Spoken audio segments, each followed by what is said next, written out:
Hey. Hello there, good morning, good afternoon, good evening. Oh my goodness, it's been so long. Holy cow, it's been forever.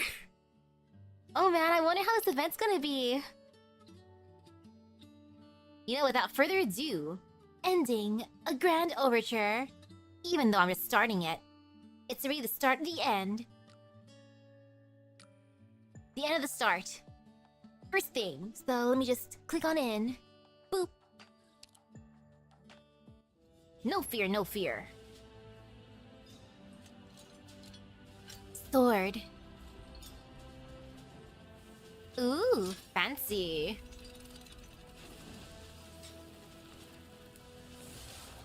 Oh, that sounds good. I ended up making some instant noodles. I had spicy instant noodles, I had problems. I'm like, I know I'm gonna be reading a bunch more, but I need some spice in my life.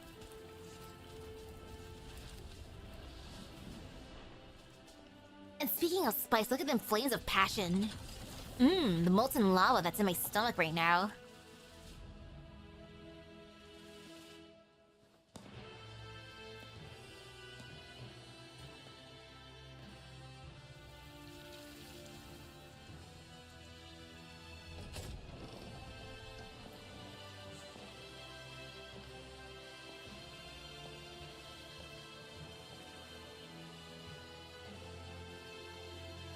Look at how magnificent she looks.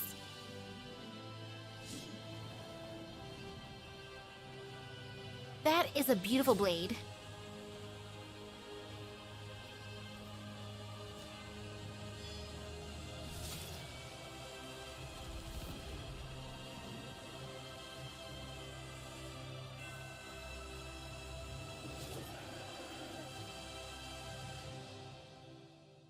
I wonder who's the one who chose the outfit for her.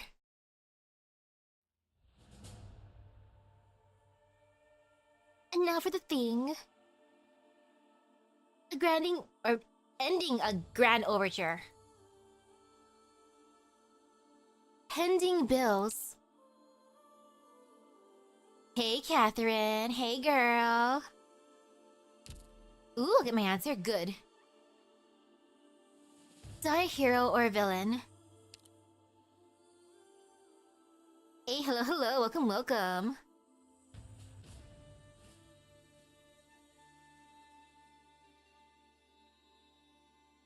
Writer Kate Morgan. Once upon a time in Victoria. Nee. Oh man, so much gacha games today. You know, I'm determined as heck. Course of history. History is like a sailing ship adrift, the course of which no one can predict. By the way, what was the goal again for today? Was it like section 5-ish? Isabel Montague, low Victorian knight of the Tower, once said, "History's like a granary. It stands in silence amidst the bustling estate, an unremarkable sight, with a somewhat unpleasant scent of mold, only ever thought of when stowing something away." Okay, so 5 stages. Containment, silently containing things is its sole purpose. As for people, they're like stalks of wheat growing out in the fields, breathing the elements so they might spout those precious, precious ears. All you've experienced will become shining golden grain, stored within the granary called history. It's more apt to say that history is a showroom of human lives. Shining and golden? Yeah, I'd say that was a shining golden life.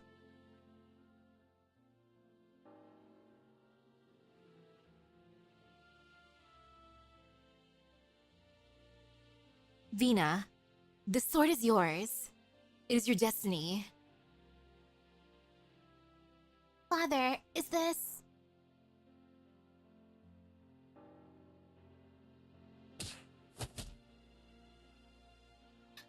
Ooh. Vina, the hell are you doing? Stop swinging already. You're nearly beaten him dead. Huff. Huff.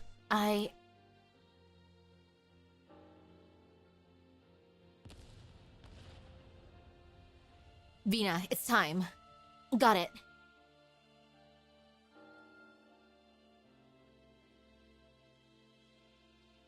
Vina, who do you wish to be when you leave this place? Or this palace? I choose.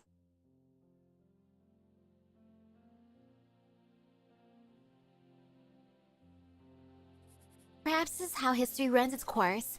Those caught up in its flow won't accept things as they are. They will resist it with all their might. But reality always comes crashing down, slamming you into the ground over and over. You got no choice but to get back up and figure a way to stand firm. You'll know the fight'll never end, and you gotta make ready for the next fist in your face. Until you've circled round and round to find yourself back where you started, albeit by some different path. Wait, now that I think about it, Dogza might have said millstone. History's like a millstone? I forgot what metaphor she used exactly. She said it's got to do with a mill or a windmill or something. The sort of thing that'll get people thinking of the sunset. Aw, forget it. I never much fancied the way she talks all erudite-like. When all's done, I'm here to record this heart-pounding moment in history. As a witness to this particular point, as one who personally experienced some of these events, I felt the need to share the tale with those who come after. It's worth remembering, considering the many bitter lessons learned. It must not be forgotten, with too many painful sacrifices made. Safe to say, the story's so twisty and turny that if you weren't there to see for yourself, you'd never guess where it ended up. Aha! I remember now. It was a ship. History's like a sailing ship adrift, and every age sees its share of experienced helmsmen who think to change its course. But in the end, none will truly ever know where the sunset and river will take them. Bah, thought it. I don't need to copy the feel of those historical novels I read. It's my book. Why should I write it like how Venus governess talks? Let me have a think of how I like to tell the story my way. Oh, cute! Look at that! I love the doodles. Oh my goodness, they're beautiful. Siege, Vina. Indra. Dagda. Fired. Morgan. This here's a tale of how a hoodlum became a hero. It's all about courage, friendship, conviction, and power. The heir to the king leaves the palace, and when she returns home, she's already fit to be called a hero, standing alongside her merry band of mates. The epic begins the summer of the year we left, in the factories of Londinium's Norport borough. They were the happiest days of my life.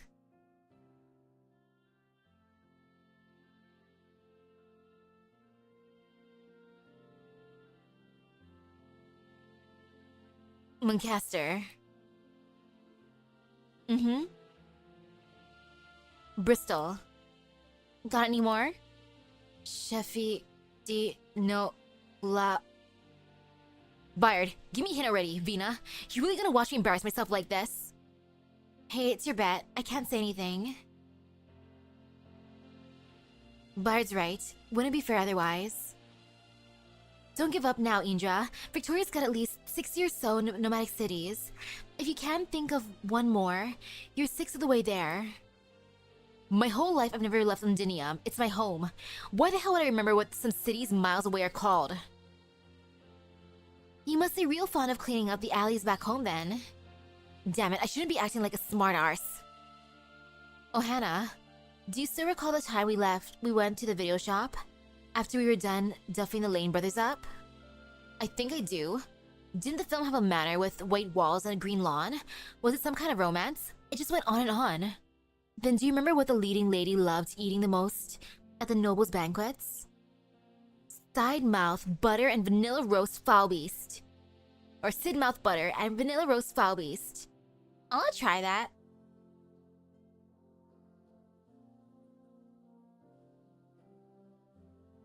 Yeah, Sidmouth. That's 10. Yummy!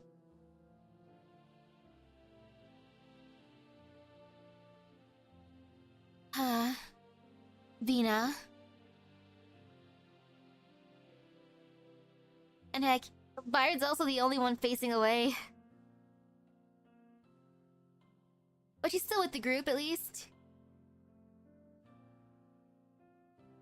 You really are the best when it comes to leading, Vina.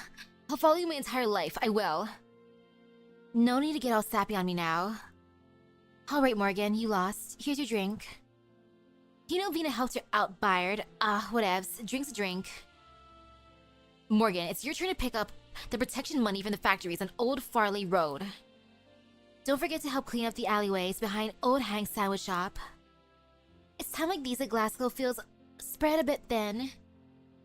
One day, I'm gonna make all of Londinium into Glasgow Gang turf. And all those fees will come straight to us, alongside the best sandwiches in the city. If you took all of Victoria under your wing, who'd you even protect them from? The Gaulish? Maybe those snotty nobles, who knows? Some tosser's bound to show his face sooner or later. Norport can't make do without us, and neither can Londinium. There'll come a day when Glasgow is the heroes of the whole city, just you wait. Not wrong, I'd say. Indeed. Here's to the Glasgow Gang, the most important gang in town. To the Glasgow Gang!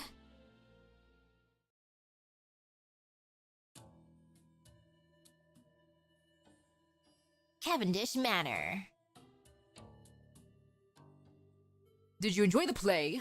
A Victorian duke's daughter falls in love with a handsome sarcastic youth. In order to eliminate this formidable rival, her would-be suitors conjure up all sorts of dreadful devilish plots. Who would have thought the playwright who penned The Lady of Windsor could produce such a provocative work, albeit only after a hefty writer's fee? What do you think, Lady Allerdale? I can't say I'm too fond of the ending of Cemeteries of Londinium, Earl Morrell. Under the heavy hand of persecution, the Duke's daughter and the Sark had a elope, united in death as they are buried together in a public cemetery, a conclusion that's far too formulaic. I never expected a young lady such as yourself to the taste of a haranguing critic. Is it not enough to bring tears to your eyes? To whose eyes? Duke Cavendish's or the Sarkaz regents? Tears will only serve to blind us, my lord, and are often an accomplice to popular works harboring ill intent.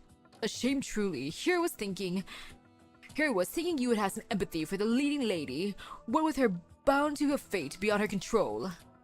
I am so dreadfully sorry. Pray forgive my inadvertent offense. You must know that my family was once on good terms with the Cumberlands. I don't really mind. It's common knowledge that Her Grace and the Duke of Castor aided me at my lowest. I have only gratitude for her. I see no shame in my circumstances either. Then, since you're taking part in today's festivities, may I offer you your words as Her Grace's own thoughts? You may consider them a friendly reminder. Londiniers should be wary of those mercenaries from Castel. Heaven forbid some ridiculous stories to sow the seeds of pity and sympathy in their unwitting minds. Castel is far, far away, and they simply don't understand these sarcasms in the slightest. Do not allow tears to blind their judgment, my lord. Your words would throttle a talented playwright. Bringing the citizenry to tears would hardly be a difficult thing for a duke, I'd say. Is this also Her Grace's opinion on the matter? No matter what you may think of this playwright, I do believe The Lady of Windsor is a rare work of art. I wholeheartedly invite you, and perhaps Duke Cavendish, to give it a thorough read-through. Finns have not the limbs to drag themselves out of the swamp. Man has not the eye to see beyond time. If Duke Cavendish can understand these words and take them to heart, while keeping a wary eye on this matter, he can avoid becoming the next Duke Windsor. No offense meant, of course. Oh ho! I must say I quite enjoy your incisive view on this topic, Lady Allerdale. The eye to see beyond time, a rare thing indeed, in comparison. Ambition beyond one's means is as cheap as chips, wouldn't you say? I can't say I disagree. Despite the many years past, there are still those who have not forgotten that Victoria once had a king, and there are those who carry the former heir to the throne in mind, alongside that sort of royal authority. Duke Castor's actions are hardly inscrutable. Whenever she dispenses advice to the other dukes, do not forget that there are eyes upon her in turn. I will inform Her Grace, my lord. It's getting late. I fear I must be heading off. Not staying for dinner, Lady Cumberland?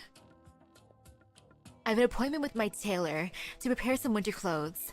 I'm sure you're aware that summer in Londinium lasts but a few fleeting days. But winter never comes late. Then I shan't keep you any longer, my lady. I shall send a ticket for opening night to you beforehand. If Her Grace would like to watch, Duke Cavendish would happily sponsor the troupe to tour the Castle de Mesne. I pray that Her Grace will not be blinded by her own tears.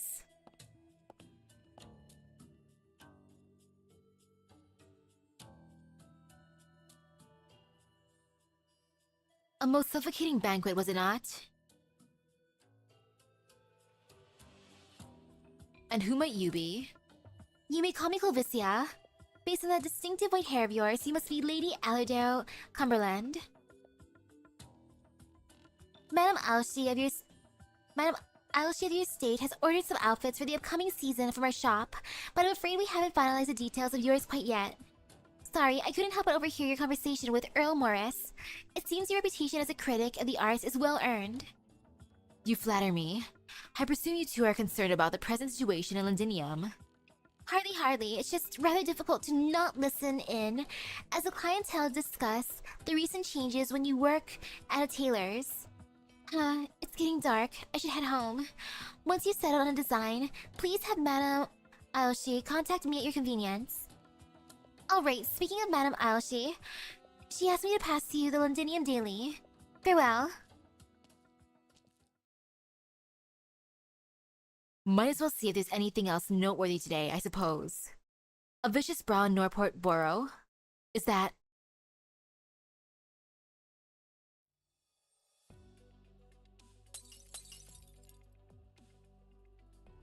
Fucking hell! That's bloody ridiculous is what it is. It's the third time this month. Been accident after accident here in the factory ever since that scoundrel took over the union.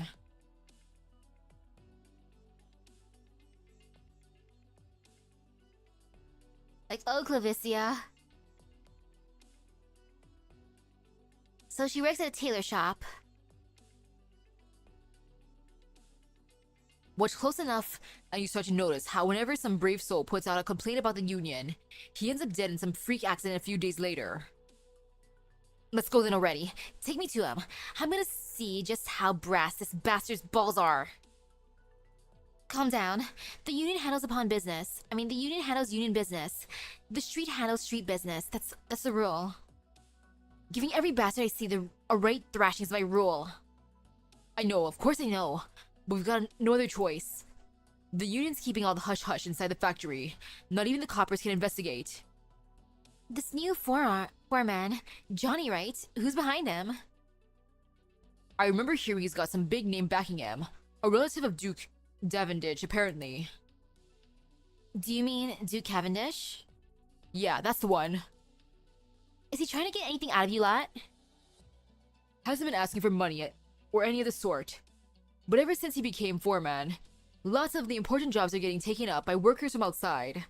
I see. You head on back. We need to talk this over a bit. What are we waiting around for, Morgan? Are we gonna let these bastards do as they like? It's not that simple. You heard the man. This isn't your average union tosser. He's got the backing of a duke. Why is he going out of his way to play tyrant in some little factory, though? Who cares why? Since when did we need a reason to take up buggers like him?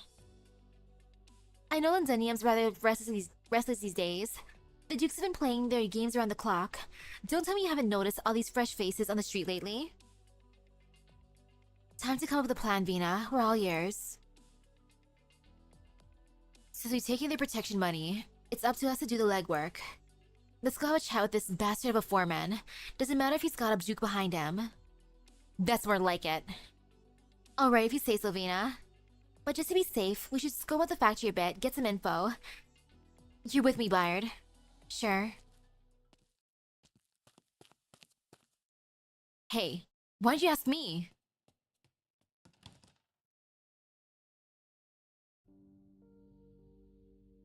What's wrong?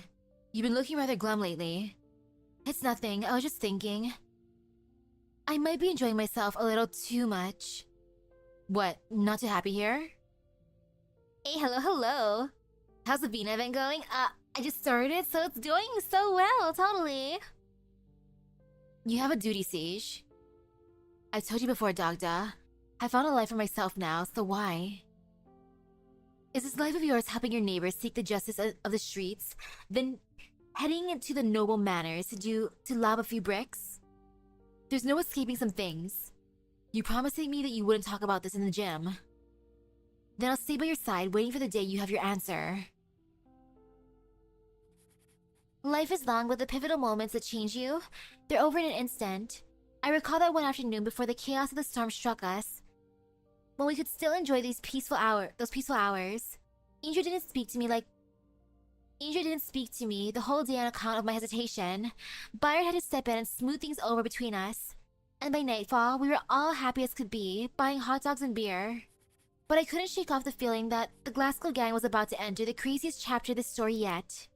It wasn't until those wild dreams of ours came to an end that I realized the most pressing issue. The main character of this tale wasn't the Glasgow gang, it was Vina. Just Vina all along. Ayy.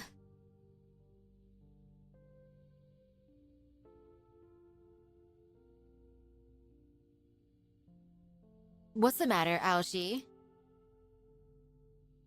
Did you not instruct us to keep a close eye on her, Royal Highness Alexandrina's whereabouts?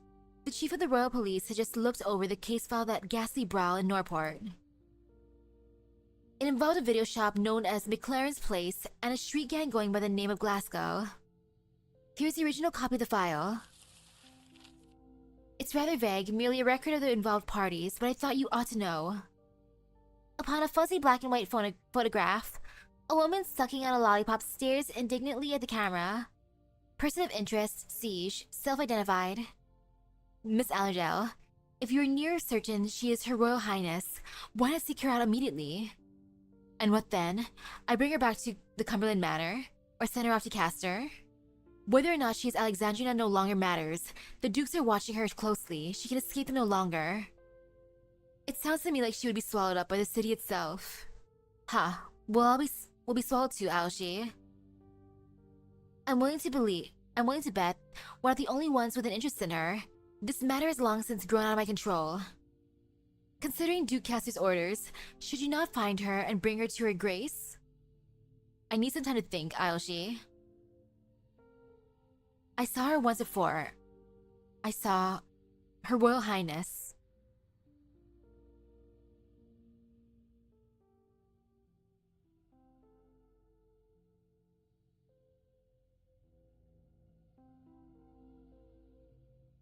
If Vina grew up as a noble, do you think she'd still want, like, be an epic fighter too, or nah? I wonder if she'd still get into brawls, or would we have, like, pretty Princess Vina? But no matter how you put it, it was all such a long time ago. Things being what they are, is an unknown heir truly so important? It's merely an inkling.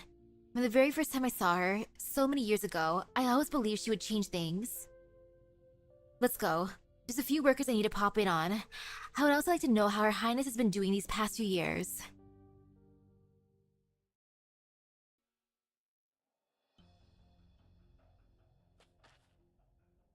Who's there?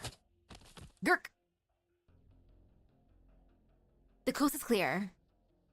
I've handled this side too. This is it. The place Charlie told us about. We heard some chatter. Lately, the union's been keeping a whole bunch of goods inside this old factory. Like they were a smuggling ring. Johnny seeks control of the union, not just to skim some funds, but to do this sort of business. What's inside those containers? Just open them up and we'll find out. Hannah, slow. Are those Originium weapons? They're not standard Victorian issue. No idea of their actual provenance though. Duke Cavendish's man sneakily taking over a factory. Also, he can move weapons from God knows where into Londinium. What's he playing at here? The Duke's quietly stockpiling weapons within the city can only mean one thing. And now we've left our fingerprints all over the place. What do we do now, Vina? Looks to me like it's something way bigger than we can handle.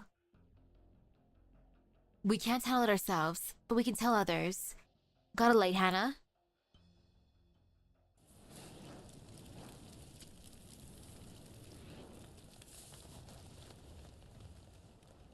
Bloody hell, you can still see the factory burning from all the way out here. This is no laughing matter, Indra. Of course it is. We messed up some wicked duke's scheme. We did something really big here. At least we can say we've done nothing wrong, yeah? Let the coppers handle the rest of it. They say Londinium's so big it defies borders, but at times I feel it's rather small, wouldn't you agree? Oh, it's this guy. Who would have thought I would meet you here, Alexandrina? Your Royal Highness. Who are you?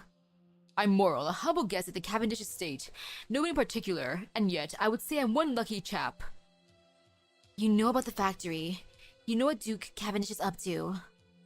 Though I can boast of sharing some of the Duke's burdens, I was not wholly in the know about His Grace's plans for Londinium.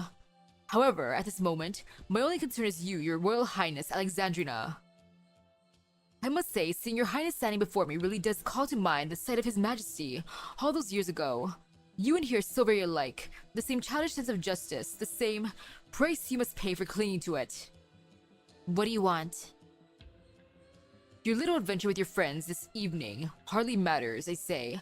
A few boxes of lost merchandise is hardly anything compared to meeting you.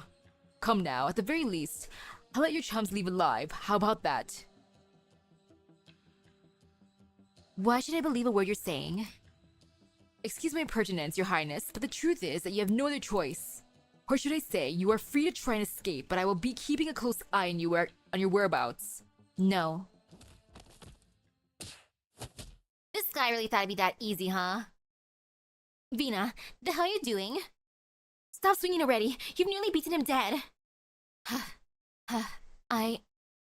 It's fine, he's still breathing. Vina, what's this all about? You lot, get out of here. The factory, all this.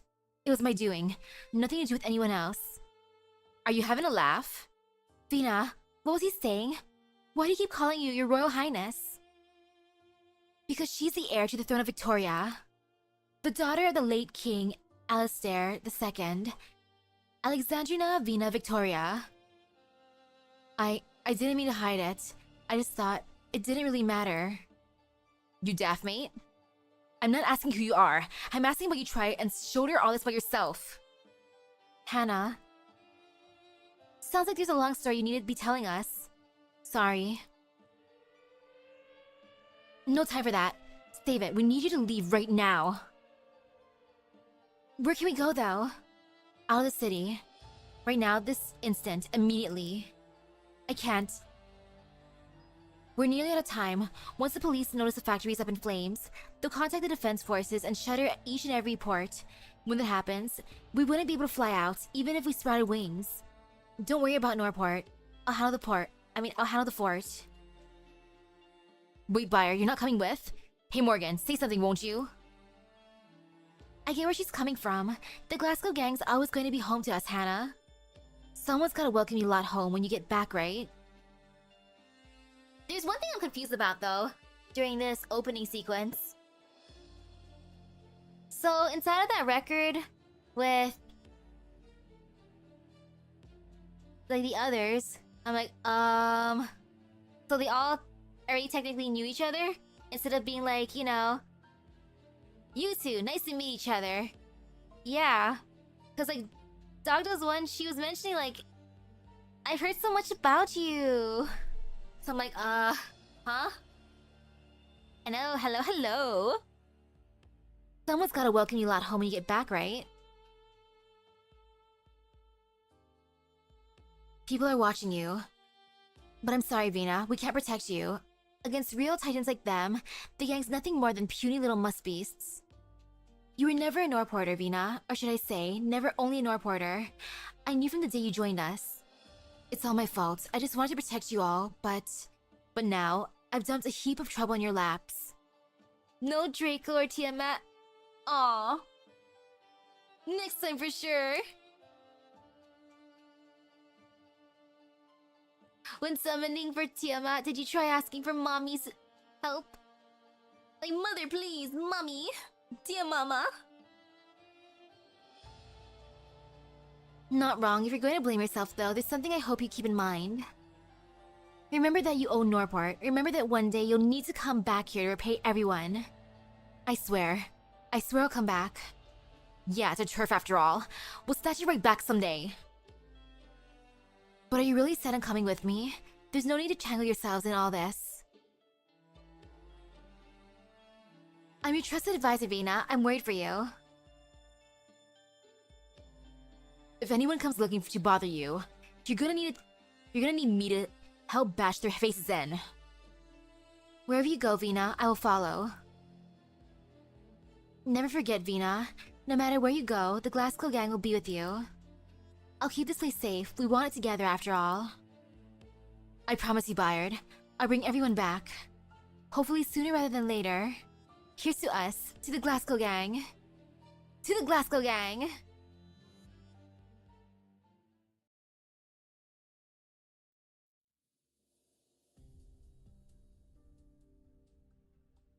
Damn it. Damn it all. My lady, he's the Duke of Cavendish's man. My lady, I'll contact headquarters right away, even if we must turn all of London upside down. Suppress this event. My lady?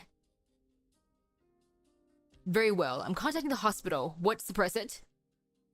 I will have my men handle this. Nothing to come will have anything to do with the Norport police. Do not worry. The chief of the royal police will not come calling on you about this or anyone else unseen, for that matter. Really? How can you be so sure? Well, I cannot fix the future's course, sir. I can guide it towards a path of my liking. The city will soon be welcoming a host of visitors. Do you not have more important things to handle? Alright, very well. This too is part of your destiny, Vina.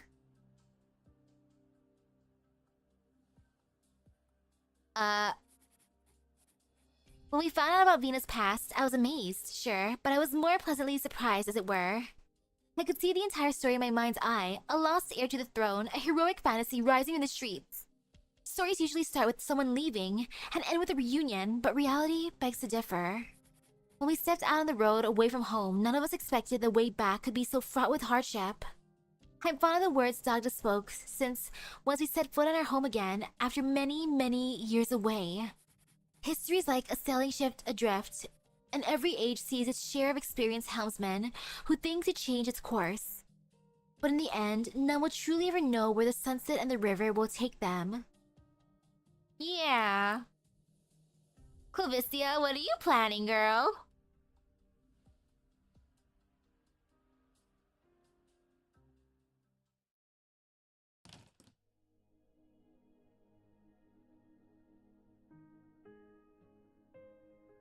Hey, who are you?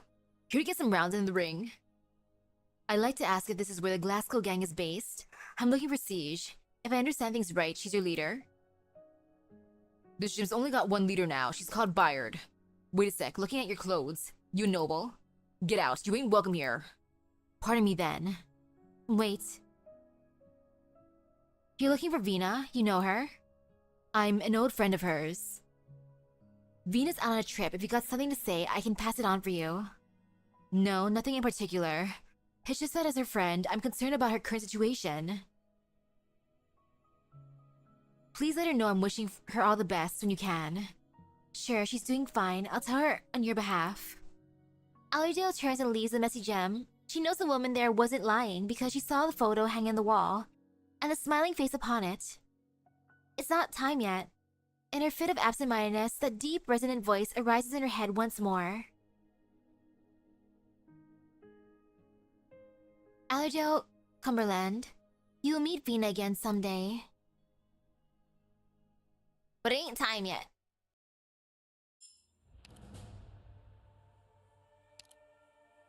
Lingering scores. Oh, it's not scary. No fear at all. And let's just go as is. Londinium Abandoned Factory, December 8th, 1098.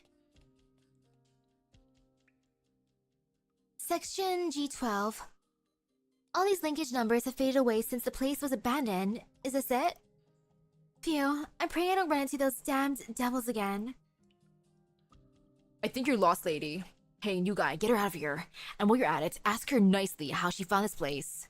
Remember, keep your tail clean at this time. Don't make the boss mad. You heard him, lady. Come with me.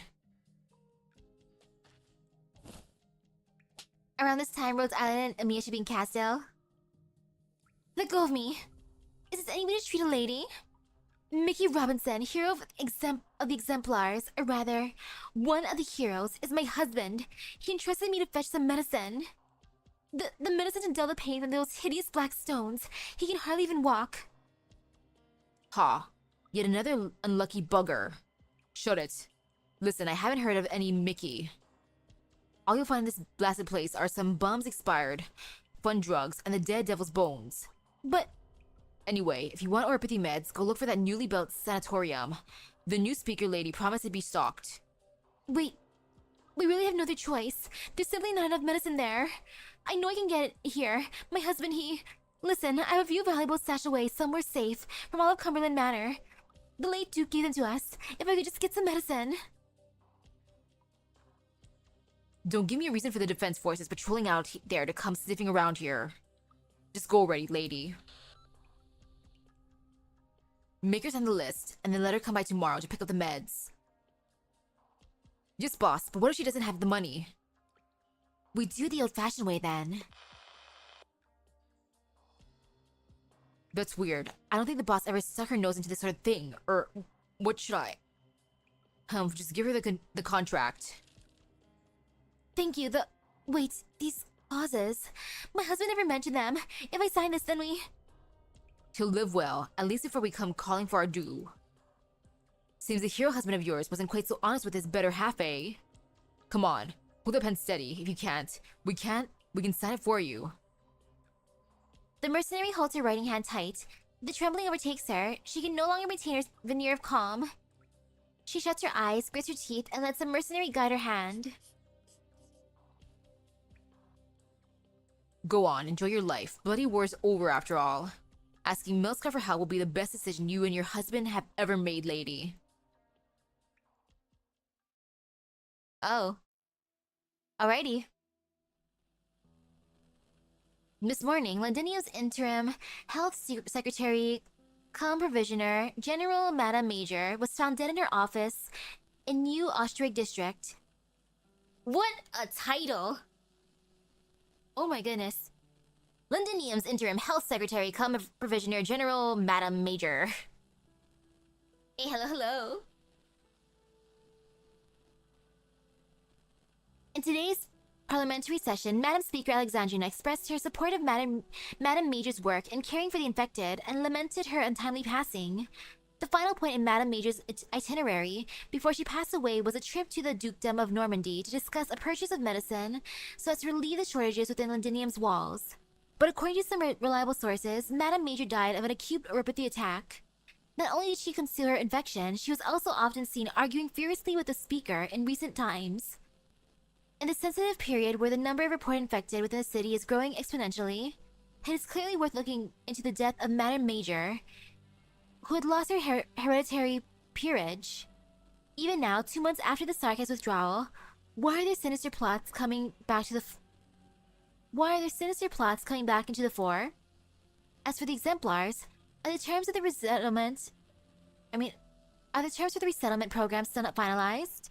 All eyes are on the newly appointed speaker, who has won the backing of a majority of the dukes. We have managed to connect with the speaker's close confidant, Miss Kate Morgan, digging deeper into... The broadcast in the speaker's office suddenly falls silent. Those louds are a real crock of shit, I tell you. They're loafing about the sanatorium cafeteria, waiting for me to sit down for lunch before they tried to wheedle some info out of me.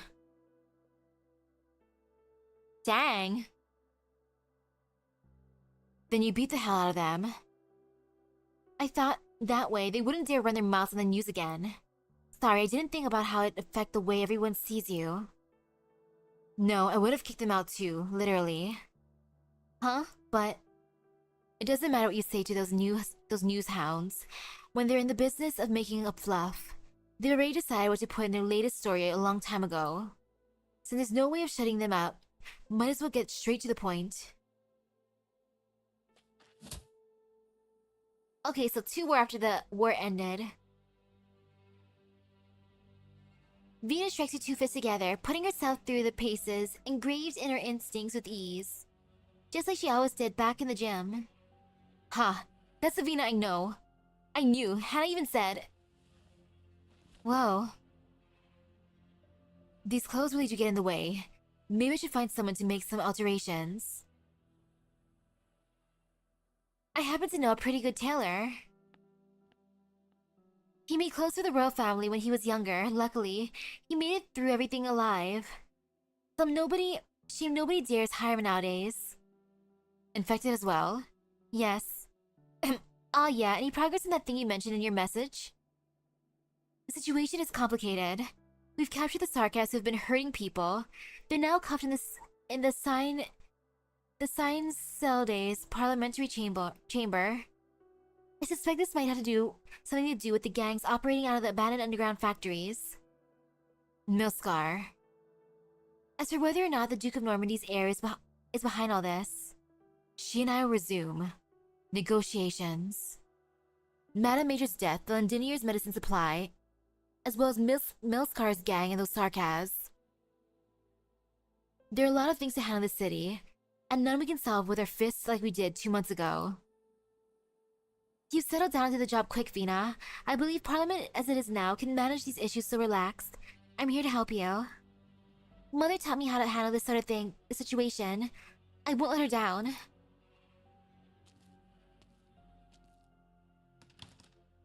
Morgan? I'm heading over to Parliament. See you there. She's not quite used to this sort of life yet. None of us are. There's something Siege could do that the so-called speaker can't. How's the victim of the sarcasm attack? In the care of our colleagues at Rhode Island's medical department, no life-threatening complications for the time being. Moreover, we've traced the source of those low-quality medicines. Most of them came from Milscar. Many turned to them in desperation, but in the end, all they got was a pile of harassment from the gang of wandering goons. You know what? I actually have water in my hand. I can hydrate. I was prepared tonight because I'm like, you know what? What is this, This is stream number 4 for the day, so I can hydrate good. So yay for water then.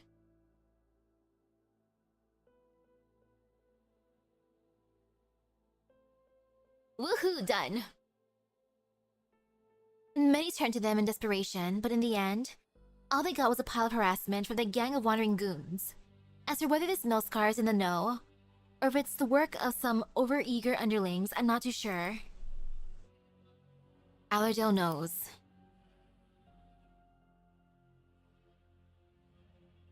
Milscar, the wildest villain running rampant in Londinium shadows. She looks so cool, though.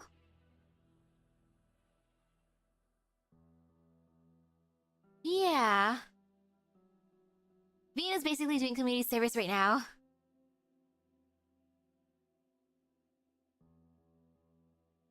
Allerdale, she's dead. The final furious flame of Cumberland, the ever on high. Vina herself has already forgotten when the figures behind those 2 names slowly became one. Was it when the war was nearly over?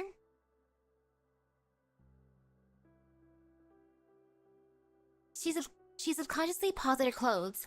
By the time the exemplar's heroic leader walked out of the palace of Westhaleg, wearing this old suit of royal armor, she had already torn down the flag of Cazel's military commission at the break of dawn, and had seen a familiar figure in the steam night fade away into the all-encompassing vapor.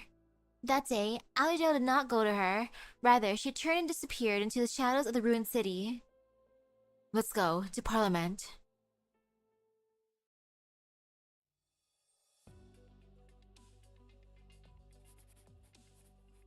The Sign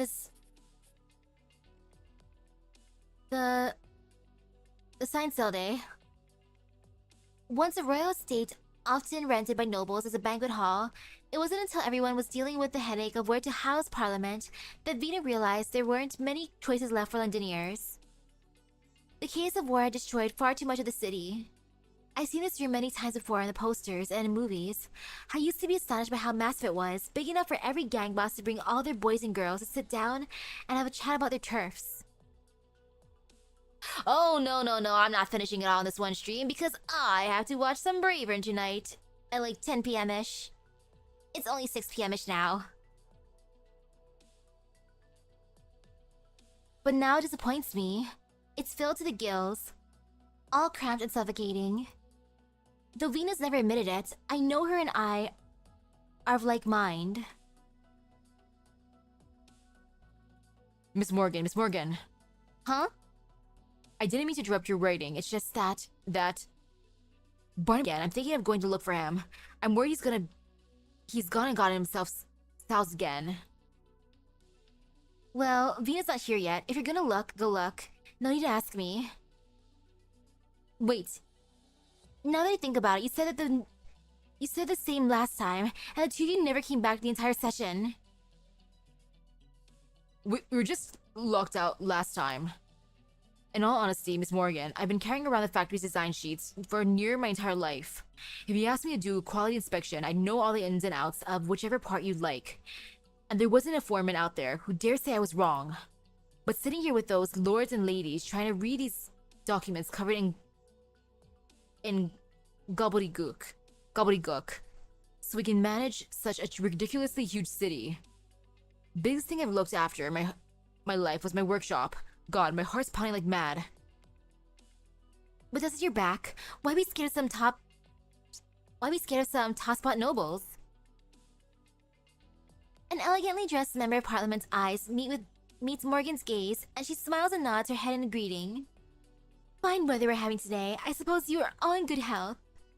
Oh yeah, good health to you too. We're fine, just fine, thanks. Well, just treat it as helping Vina fill the seats. I suppose they're not all tosspots, but keep in mind that we put our lives on the line to take back the right to sit here. Are you seriously thinking of going back to the days before that? If so, I'll have to start you out first before these bastards ruin the city again. Alright, I get it. Are Miss Indra and Miss Dagda not showing up today? They're busy handling some public safety stuff.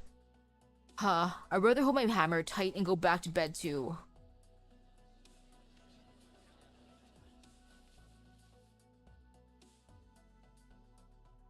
True. The only pretty much one of the few good ones, Harold. Oh, Madam Speaker, you're here. What's this? Vina, wait. Who's that you're carrying? Barnaby! Clive. Help him to a seat, Delphine.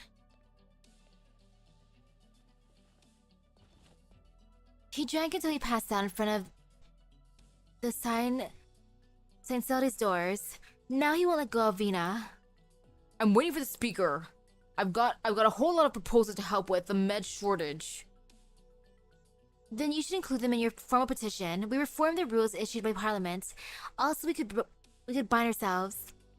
Lady Delphine, I swear Barnaby here is not trying to make it a simpleton on purpose. I try not to be a simpleton on purpose. He and I have talked out about his ideas loads of times. He's just like me, sick to our stomachs in the moment we step foot into this bloody place. Like the soul's getting sucked right out of us. It's not just that we can't speak right. All the brass courage we had while chopping down devils is gone. So I came up with this stupid idea that maybe a bit of drink would... Relax, Vina's not going to get mad over something like that. Right, you needn't worry. Parliament nowadays is incredibly complex by nature. Everyone here is on the lookout, getting used to things and learning on the job. That includes the speaker. If we're going to defeat those who wish us ill off the battlefield, we're going to have to learn how they think. It's not going to be an easy process for any of us. The two of you have done pretty well, all things considered. What if we become them once we learn enough about them? I certainly won't, Miss Morgan. I'm not saying you will, Clive. I can't guarantee that it won't be the case, Morgan. Nobody can. I believe in Vina, so does Hannah, so do Hannah and Dagda. I don't care what you all think.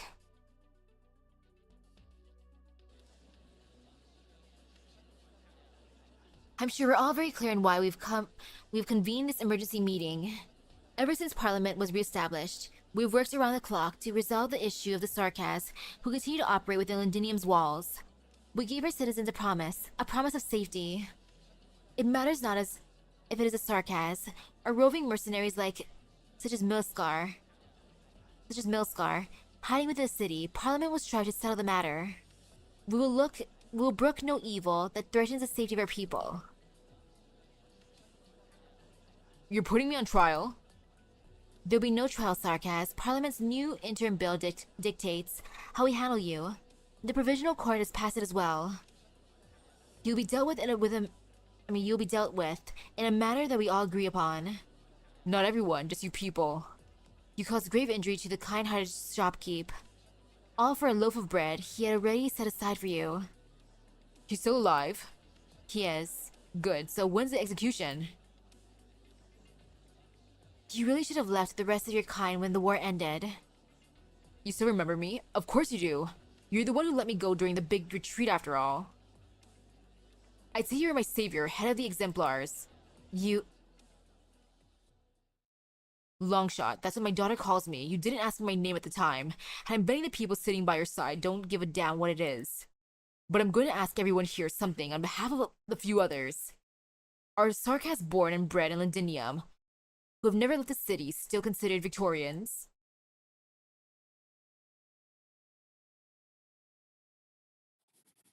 To be honest, I've never really thought about that question. The Sarkas who called himself Longshot never yelled or shouted, but the rowdy, chattering chamber went dead quiet as he spoke. I looked at the people around me, paying special attention to the nobles' expressions. Those who had long made up their minds on the issue didn't feel like speaking up. As for those who hadn't, the more nervous of them had their eyes darting about, waiting for someone else to speak up first. But me, I was part of the third kind of people. I didn't have to make up my mind because Vina do it for me. So that day, all I had to do was wait for her answer. Just like the time I was up on the city walls, watching the Sarkas troops leave the city, waiting for her to give me an answer.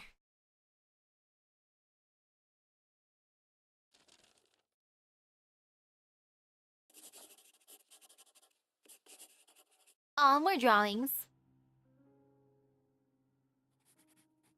I don't think I'm ever going to forget that sight, so long as I live. But back then, I also had a question for Vina. Why are we allowed those Sarkas? Why are we allowed the Sarkas who killed Baily to leave with so many pomp and circumstance?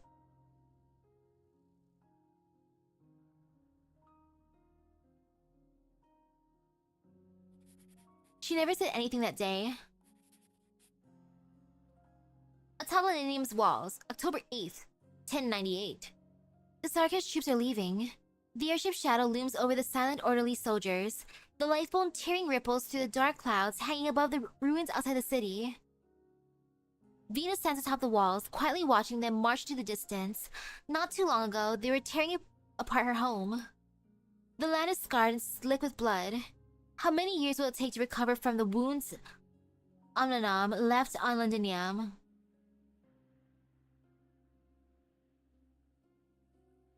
I don't know what you and the doctor talked about, Vina, but there's still time to beat the shite out of all those bastards.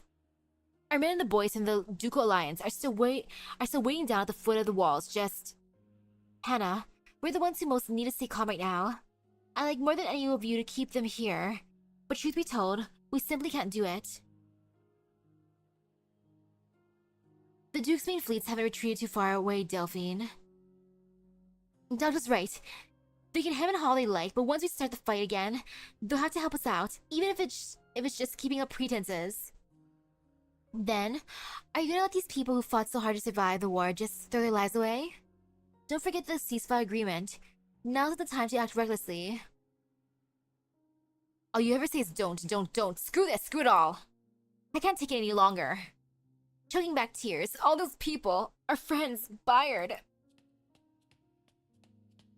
Angel stays Not a moment longer. She fears she cannot stop herself from sliding down the walls to join the crowd below. She fears she cannot stop herself from landing the charge. Stop herself from leading the charge, pulling her battle-worn yet battle-hungry fellows back into the fray. Hannah. She's been bottling herself up this whole time. Don't worry, Vina. I'll go keep an eye on her. She's just venting. She's not the foolhardy type. Vina, why are you allowing those sarcasms who killed buyers to leave with so much pomp and circumstance? This is the best the Doctor and Wizardel could get us. Londinium cannot withstand another war. There's enough dead already. You know this, Vina. Tell the exemplars, no rash action from anyone. Doctor? Rhodes Island received a few invitations from the Dukes. They want us to sit in a post-war conference on the handling Londinium. Handling? You mean before all the sarcasms are even gone? Are they really in such a rush? I don't think the city as it is now will be willing to play ball with their machinations. They realize that too. That's why they chose you. Humph. You could always refuse, Vina. This is my home, Doctor. Made your decision, Vina. Wasn't it made the moment we led the exemplars on our charge into the city? They know it, and I do too. It's not something to take lightly, but you have my full support. Then Rhodes Island will attend the conference. We'll stand by your side. We'll stand by your side. Thank you, Doctor. I suppose you're saying the biggest challenge is yet to come? Huh. I'm supremely cautious as to what they'll spew out of those pretty little mouths of theirs. We'll meet you as soon as we can.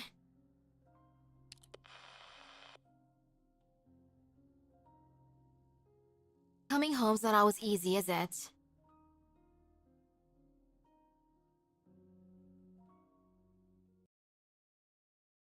Interesting how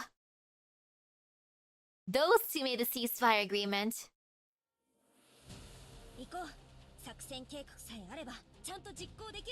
Maybe the old man inside of Wizardel's weapons also kind of helped a bit. It's like, please, accept the ceasefire agreement already. Before she breaks me even more.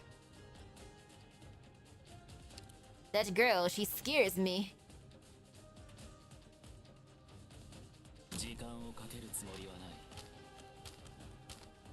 Right there for now.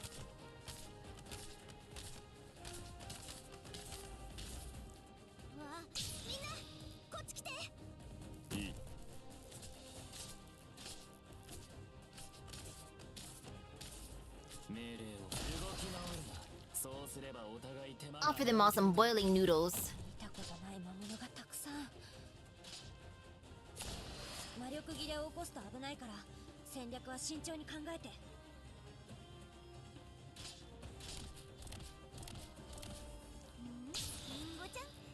Alrighty. The enemies don't even get close enough for... Actually, no, they're getting close enough. You know, that's fine too. Why not?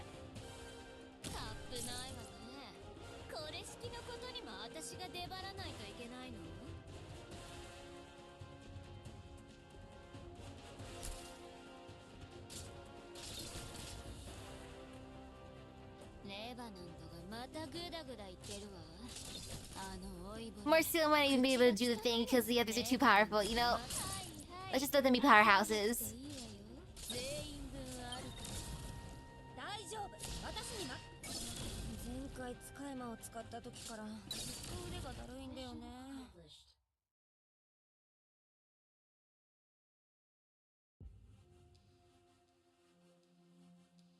House of Westhaleg, October 8th, 1098, shortly after the war.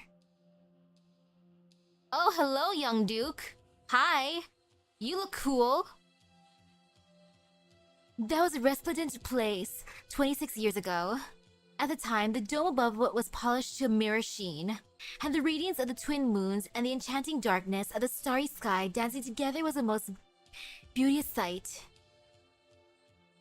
Once I kissed the back of His Majesty's hand here, paying respects to King Alistair, a rare honor indeed. Victoria no longer is a king, my lady. Or should I call you the Earl of March? Just Eleanor is fine. Look at Eleanor's smug face. And the way she's tipping her fedora. Hello, milady. I did not beg His Grace, the Duke of Normandy, for the seat of County March to hold the title of Earl, but rather to expedite a few business matters, Your Highness. If it were not for the farcical royal hanging, we might have been much closer, Vina. She takes out a gilded purple business card, its face embossed with nothing more than a golden loose stripe flower. Please take it, since you're more accustomed to do things in business-like manner. This might put you at ease. I'm afraid we're not so well acquainted. Do you all always decide the future of Londinium here, my lady? It was never up to me where we meet. Besides, considering all that's happened here, surely this is nowhere else more suited than this?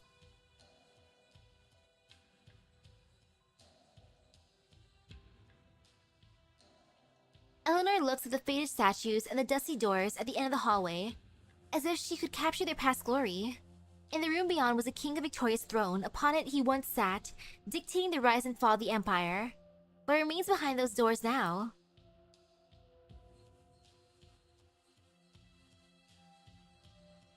I arrived early to both walk down memory lane and meet with you.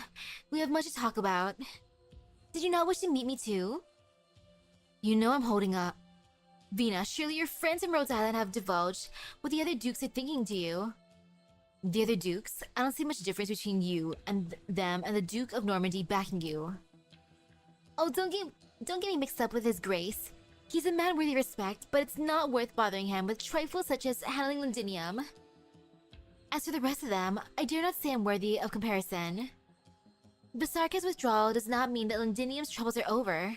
None are willing to tally out the change in the infected population, but the outcome is rather clear. Victoria's pharmaceutical production lines are insufficient, and nobody wants to rework their precious factories for the sake of the infected. You know what I mean? What do you mean? I have a long-standing partnership with the Colombian military. They've even referred me to several pharmaceutical companies. There's no crack that cannot be plugged. For the right price, of course. Is that a threat? Only if you think it is. Don't be so hasty to respond. Figure out what bargaining chips you have first before you come find me, Vina. Let's start a future partnership on the right foot. Oh? And you know you can just tell by looking around that your family once steered the course of all Victoria from this ancient palace. Your Royal Highness Alexandrina, Londinium is far too small for you. The city is far too large if you ask me. It shames me to admit, but the wailing I heard all across Londinium had me quaking in my boots, and in my panic, I went the wrong way.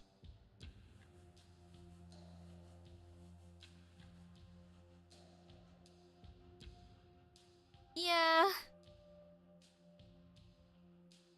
In a way, the roles were reversed. So many tragic sights in the city. Oh, this guy. Got it in. You really have grown, Ellie. I still remember how you used to clamber up my back and grab onto my antlers. I'm ever grateful for your generosity. His Grace the Duke of Normandy also reminded me that he's off soon to convalesce in greener pastures. You may join him if you wish. Ha! I'm not one to leave my manor before I have drained my wine cellar dry of the fine vintages within. And here I thought I was thinking of old Normandy would understand the importance of this little meeting of ours. Oh, and now Castor. But no matter, you're the reason we have gathered here today. Alexandrina. Your Grace didn't need to cut to the chase quite so quickly. The old soldier's running late. Did he refuse your invitation again? He turned his eyes away from Londinium a long time ago. I'm sure your spies will have all the details of my meeting with them served to you at breakfast tomorrow. Yet even now, his elegance is no less impressive than the time Gaul was swallowed whole. I wouldn't consider this a good thing for Victoria. Tara and Dublin. Though he's not explicitly declared independence from Victoria, only the blind fail to see the reality of the situation. Wellington will do what Wellington want to do for reals, which is hilarious.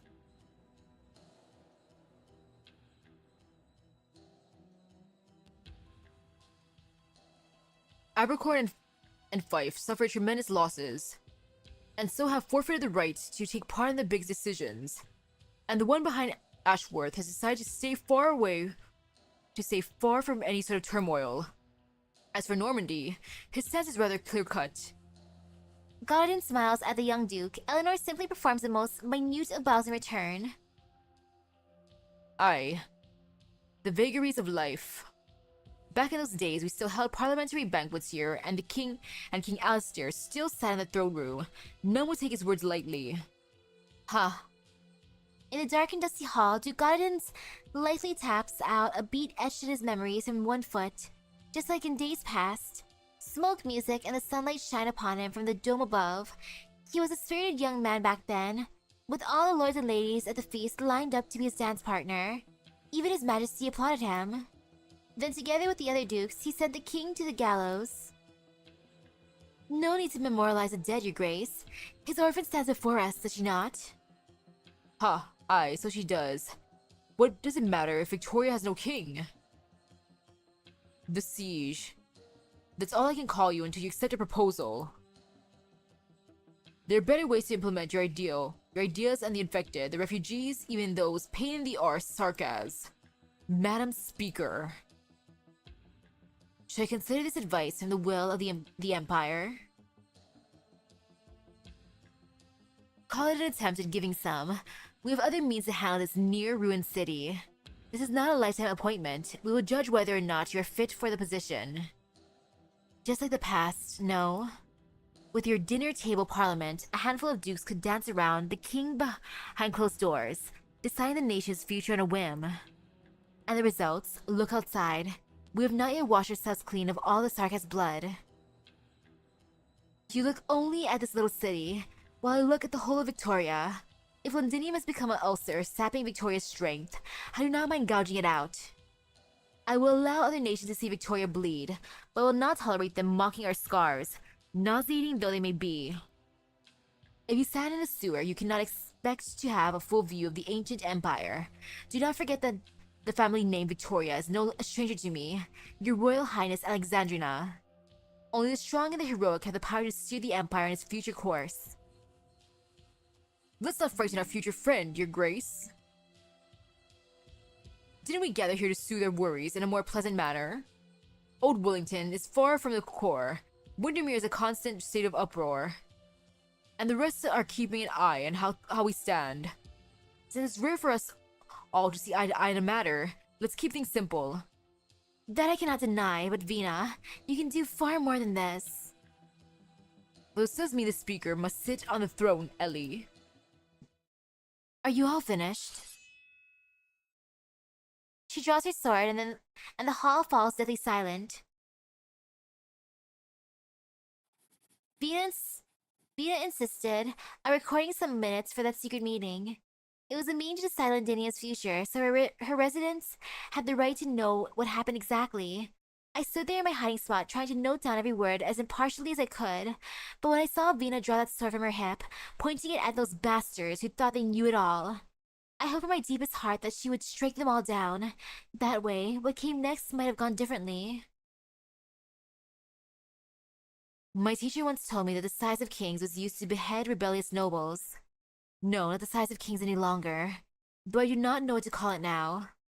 I have not the right to name it, as it were the workers who forged it, to commemorate that victory, whose painful sting has not yet left us.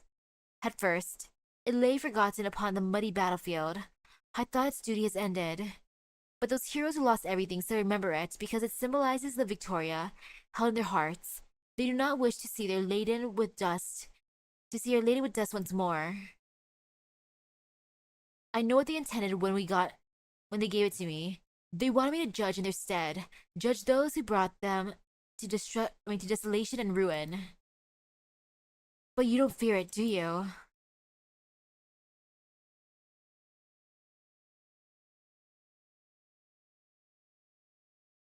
It was never the sword you feared. Vina gently caresses the flourishes. On both sides of the sword's crossguard, every detail sculpted by the artisans of Londinium. A hammer and a sword. They glimmer in the darkness. So long as the sword gleams, Victoria's honor will shine eternal. They begged my aid in reforging the sword, broken to the point of no return, using my hammer as its core. Once reforged, they offered it to me without hesitation. By the time, I could not make no promise. King? Speaker? As far as I'm concerned, neither title is worth a damn. I'm no different from them. I'm just a woman who wanted to go home. Aw.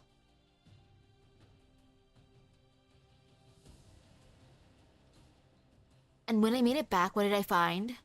I didn't see the Grand Victoria you do, but I did see infected children in the boxing gym, hoping to learn... I keep on forgetting how that word is. Pugilism, pugilism. It's punchy to me. So they could defend their homes, and drunkards, mouths full of rotting teeth, donating the drinks they had stashed away to the hospitals. Also, soldiers on the operating table could be saved. The glory of Empire has long since left us. So far in the distance, it can no longer warm our hard beds in the winter chill of the new year. This sword is a duty they entrusted to me. I need neither parliament nor royal authority to know what I must do. I will do what I can to show them the power they hold in their hands, to make them understand the land is theirs to protect. But until that day comes, I must stand at their forefront no matter what title I bear. Sewers too may bloom, and so here in my home, I will not be lectured by the likes of you. Vina firmly plants the sword into the ground, its point passing through the stone like butter. It stands tall before the dukes. All eyes fall upon the quivering sword. A very clear provocation from Vina. Realm Blade, the miracle, in the wake of the war, those two words have become joined at the hip. Rather than the late king's orphan, they are much more concerned about Vina's other identity. Ha! Well said, my lady. There's really no point in us keeping the sword nowadays. Best you pull it right out. No point in nicking such a fine blade.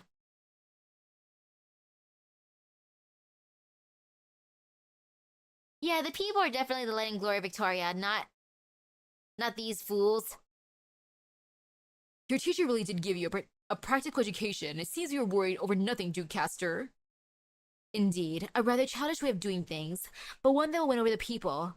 Parliament will see her mature faster than ever. Wait just a bloody minute. We have no choice, Siege. Son of Victoria needs a new voice, and you have stepped forward. But I've seen many die by their own blades, leading me to think long and hard about taking up that particular one. Do not let it cut you, Madam Speaker. That is my advice. She's more clear-headed than your grace thinks. I'd say you've done pretty well so far, Vina. Doctor? Pardon me, your grace. We were unable to stop the doctor. Bird growled. You're dismissed. Londinium needs a leader who can protect everyone. You cannot rely on anyone else. Doctor. The final decision is yours, naturally. We will do everything we can to help the infected here. The final decision is yours, naturally. How interesting. A pharmaceutical company specialized in neuropathy that often dips its toe into the areas outside of its expertise.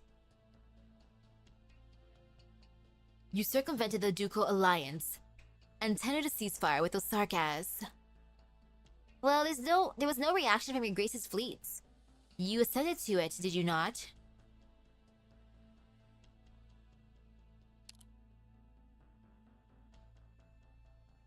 Yeah, they are definitely more fixated on the glory. Or heck, even money. Title. Merely a gift, as thanks for all you have done in the battlefield. There are some lines that must not be crossed. We'll await your answer, Siege. As for Rhodes Island, you lot have been keeping quiet for a while now. Why the sudden urgency? Time itself makes for irrational decisions. Oh, time is it? Vina, have a good think about what the people you're still protecting really need. And remember, if you do make your decision, don't get too close to those Rhodes Islanders. Too late. I believe we have a good relationship with the Duke of Normandy, my lady. That's exactly what I'm worrying Vina, Dr. Rhodes Island.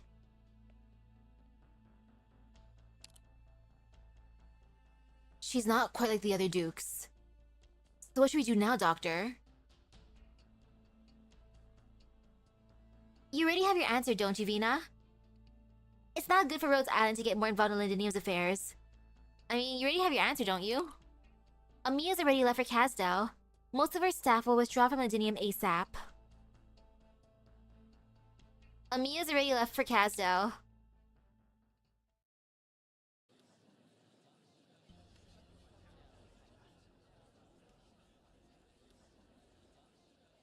It's been a long time since Babel took my brothers away. As for us who stayed, it's been real rough lately. Humph, just do it already. We got nothing else to say. He looks all around him, watching the people on their benches whisper to one another, uneasily, an unconscious sneer on his face. This place fettered him, and in its magnanimity, it also fettered those who would decide his fate. Not too long ago, Vina vetoed a proposal to use the Palace of Westlag to house the parliament, instead choosing this building oft rented out by the royal family. She hoped this would be the starting point of a new parliament. I finished looking into him, Vina. Longshot, a lifelong mercenary, housed in a place in Kasdell he called the Scar Market. During the war, he took part in defending the city in the name of the military commission. He never saw the front lines.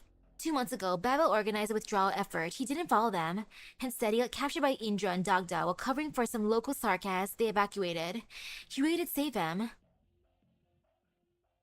I don't remember that. Huh. After he committed his latest crime of his, we followed his trail and found the people he was hiding. His daughter has been helping a few Sarkas leave the city these past 2 months, but this time she's part of the group sneaking out herself. Sarkas expletive. You attacked the shopkeep who recognized you for supplies, didn't you? Ugh! Restrain him.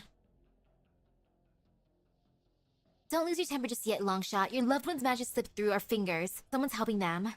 Milscar. Sounds familiar, right? Oh, she's helping them. Their business is creeping into places they shouldn't be creeping into. Ha, ha ha. I don't know a damn thing, feline. Just kill me already. Where my blood's gonna get this pretty little place all dirty?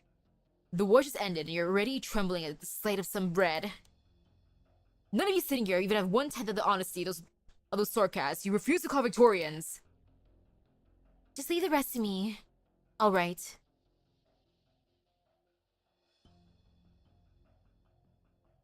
Any new instructions from Her Grace on the latest going-ons in the city?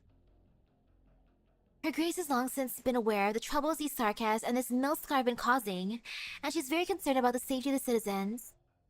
But now Parliament is fully assembled, and since the Speaker has been doing a fine job of solving the issues of plaguing the citizenry, she believes things will improve. However, when it comes to rooting out the risks against Lindenium's safety, Her Grace is of the opinion we should not tarry, especially in regards to Milscar. And so, there's still problems in the city that we must urge the Speaker to resolve sooner rather than later.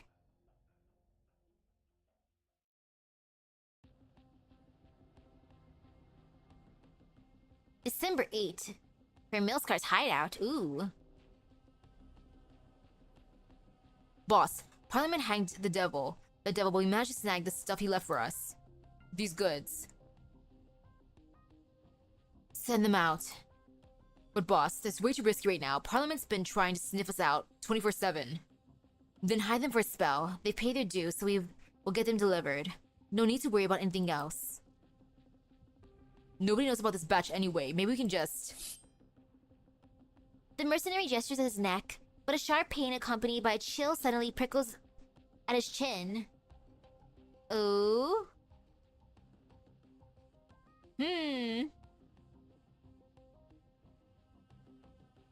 Boss, I just say it. Even if you kill me, that's the best way to handle things.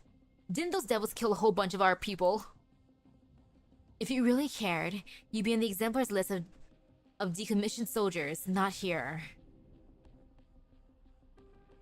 I wonder where she got the little pet bat that she has. But there's nothing wrong with caution, I suppose. With the new speaker so concerned about the city's safety. We're an inevitable target alongside the Sarkaz. Those devils brought it upon themselves, though. 2 months ago, they decided not to withdraw alongside the rest of their kin. Now that things are heading south for them and they finally wish to flee, it's natural they have to pay extra.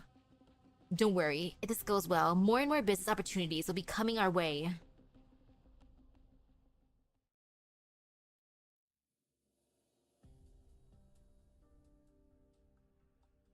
You're back. How'd it go? Did you manage to get any? Sanatorium's as full as a tin of fins. Everyone is trying to get their suppressant as soon as they can. Not to mention what just happened to Madame Major. Sorry, Diane. Not even exemplars get special treatment. Rhodes Island's been working around the clock to provide as many suppressants as they can, but there's just too many new infected. I understand. Well, it's not like we've got no way of getting any. I've heard from some war buddies that there's private channels. Illegal ones? Hey, as long as you live to see another day.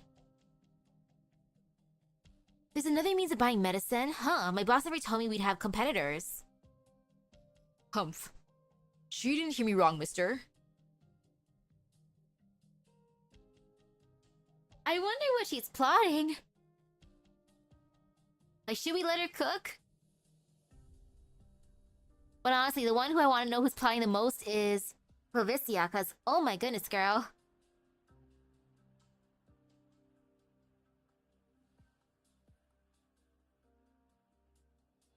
Eliseo. Another person with pretty eyes, just like Duke March. Ah, sorry. My trip from Colombia must have tired me out too much. Hello. I'm Eliseo. Here's my business card. Colombia? Pure Heart Medical? That's right. I rushed over to Victoria to find... 1 second, let me check my list. Ever since I arrived in Londinium, nearly everything's been different to how the preliminary briefing described it. Found it. Londinium's interim health secretary. Madam Major, could you tell me how to get to the Office of Provisional Supply Procurement? Rest assured, I'm here representing Pure Heart Medical to discuss medical cooperation. The situation here will get better soon. Did I say something wrong? Did you hear the news? Madam Major has passed away just this morning. Sorry, I lost my cool for a second. No matter how hard we must strive, Pure Heart Medical's sincerity and dedication will not change. But right now, could you please take me to her office? Pure Heart Medical though, why does it sound so sus?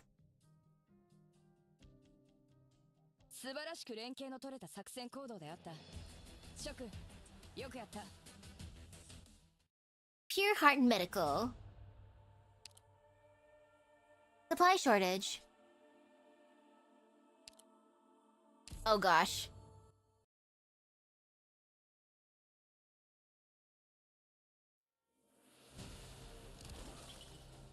Oh gosh, what is this? Venus's streets have been restless lately. Prying eyes have been casting the freight cars. They're just street thugs. No big threat there. But if they rob the freight cars and get their hands on some new gear, they'll become a nuisance.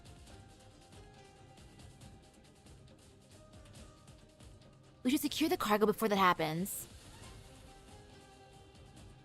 This equipment should come in handy. We just need to deploy operators in the same plates as equipment, and then we'll be able to use it. Unequipped blades will increase your attack. Protective vests will increase your defense. With the Assault Arts unit, operators can temporarily frighten enemies after using their arts, dealing arts damage. However, those bandits get their hands on the equipment, they'll also be able to use it. We can't let that happen. Enemies may look harmless, but after they put on equipment, they're no longer so easily dispatched. If enemies are frightened, their equipment will take more damage, i.e., they'll be easier to defeat. We can use this to our advantage. Gah, We were able to recover all the equipment in time. Stay sharp and prepare for battle. Oh, so who gets it first?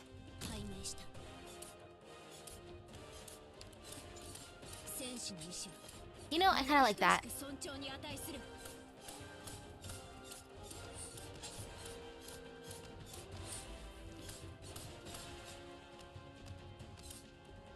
Damn it, my energy's nearly spent.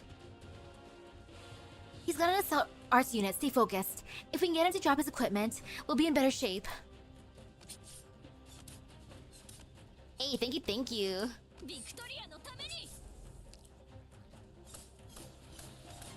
Okay, so far so good.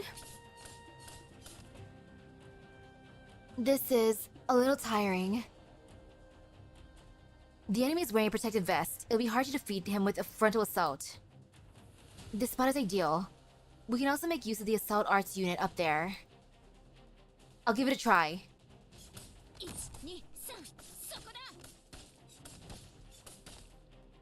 Uh-oh, I was too focused on taking down these enemies that I let us get ambushed. Do something about it, Morgan. If the freight car gets wrecked, her gear's gonna be scattered all over the streets.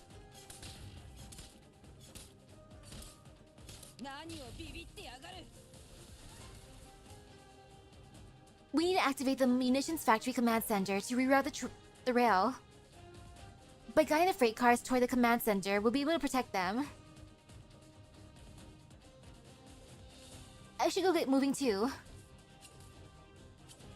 Let's see where I want to put her. I think over there is fine.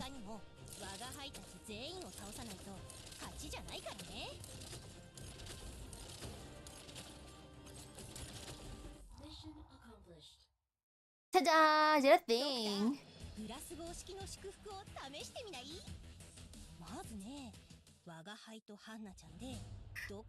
A job that requires a lot of paperwork, yeah.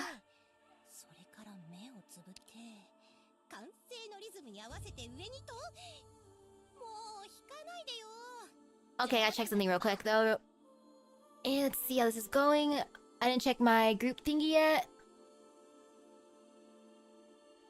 For my project, let's see.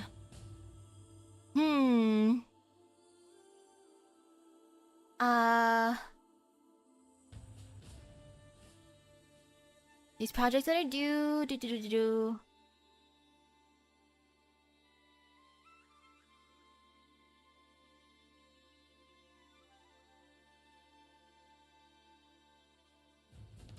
Okay, seems pretty good so far.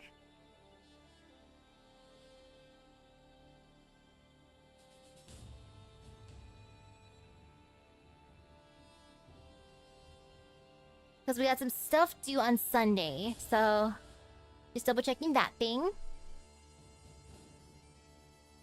Okay, yeah, should be fine. Now for the crippling illness. The way it sounds, like everything's all good for school, and now to go to a crippling illness.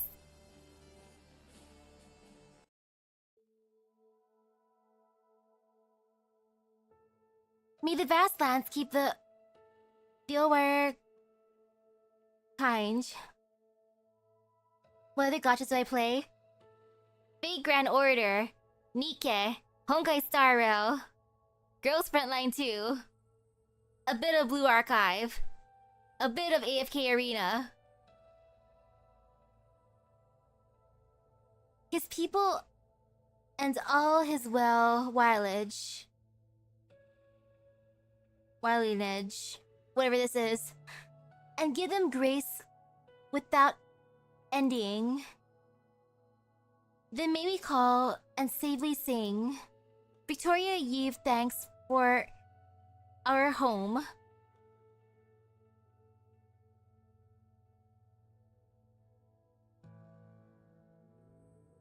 Throne Room, Palace of Westalag, October 8, 1098.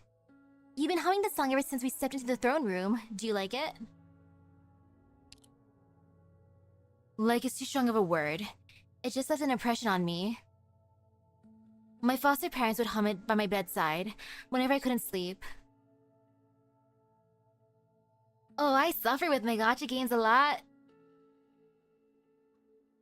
All I do in life is school, work, and play games. I thought it was a lullaby. It's only long after they passed on that I realized whom I was to them. Who was their... Oh, it's king. Who was their king? The song became a stranger from the day forth, but the tune has remained familiar. I would never forget it. Do you still remember him? The king? I'm not familiar with him. As for the man who was my closest blood relative... I won't lie, Doctor. I tried to piece together an image of my father in my memory. But when I saw him again with my own eyes, there was nothing familiar about him.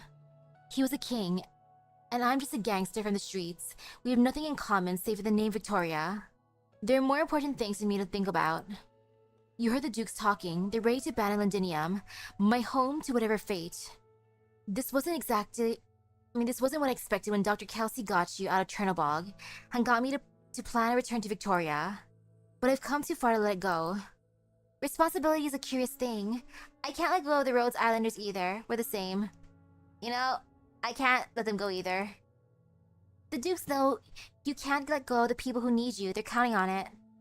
And we're counting on them being obsessed with maintaining their own power. As long as their pride still needs the name Victoria, the city will have time to recover.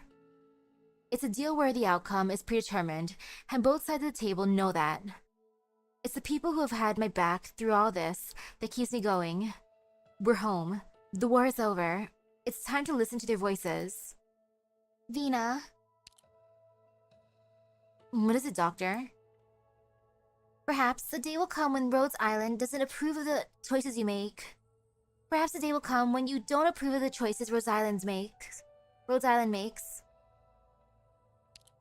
I know.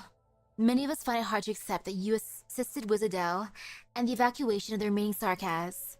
But this war can go on no longer. We've lost enough people, and we've heard Sarkaz warning loud and clear.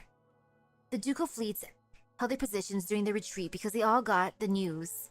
Massive catastrophe clouds forming over the capitals, most of the core countries almost simultaneously. Talk about straightforward. They strode back to Casdell in broad daylight. You and Dr. Kelsey know what they could do with that piece of Orginium. They won't abuse it unless their back is to a wall. For self-defense only? Maybe they think that way for now. But there is no such thing as a guarantee when one is in a possession of power far greater than one can control. I've seen many gangs rise rapidly with the backing of the nobility, only to fall apart from the inside just as quickly. That's why Amiya's going back to Kaza with them. Amiya will keep the Orginium under our oversight. You know, that's why Amiya's going back. But you're in no position to determine Sarka's destiny either. Both sides have been inflicted wounds that will not heal so easily. The young Sarkaz regent has gotten his wish. The Sarkaz are once again united by concrete hatred and obtained an Originium shard that belongs to them. Hatred always ends the same way. Where will you be when the time comes?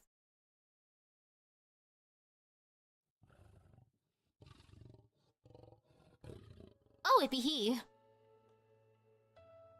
A golden lion walks out from behind the darkened throne and crouches by its side. Gawain. It is like he was always here, like the reliefs around him, bearing witness to the Empire's rise and fall, all in the blink of an eye.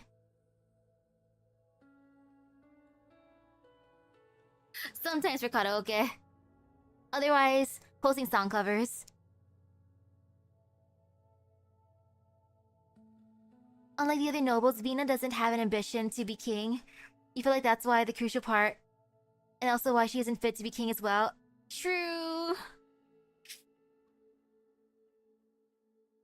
She just wants to be with her buddies. And now his dark eyes have witnessed you. Teacher? This is the first time you've shown yourself before me.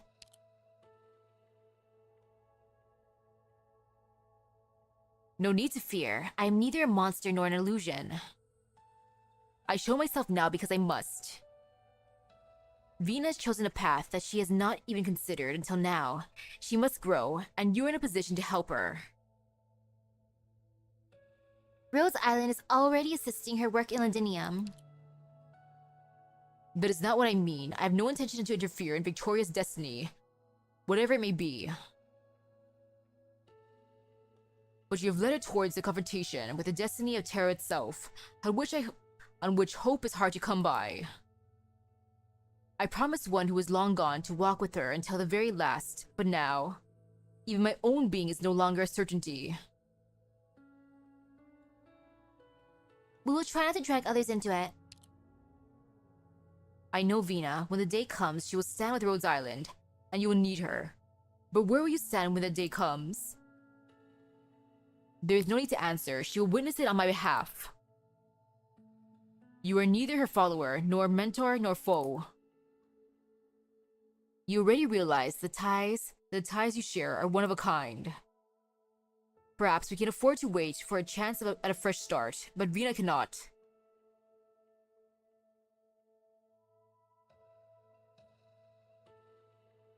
Yeah, true. It's only a matter of time until he wants a retirement. He's like, this is getting complicated again. I miss the days with your great grandfather. I've taught you how to survive, Vina, but I cannot teach you how to become hope. The one before you, however, can. I know what I must do. Then guide her, the one whom Vina trusts. You're the spark that lights her fire, the spring that drives her forward. Listen to this one, Vina. When you find yourself in doubt.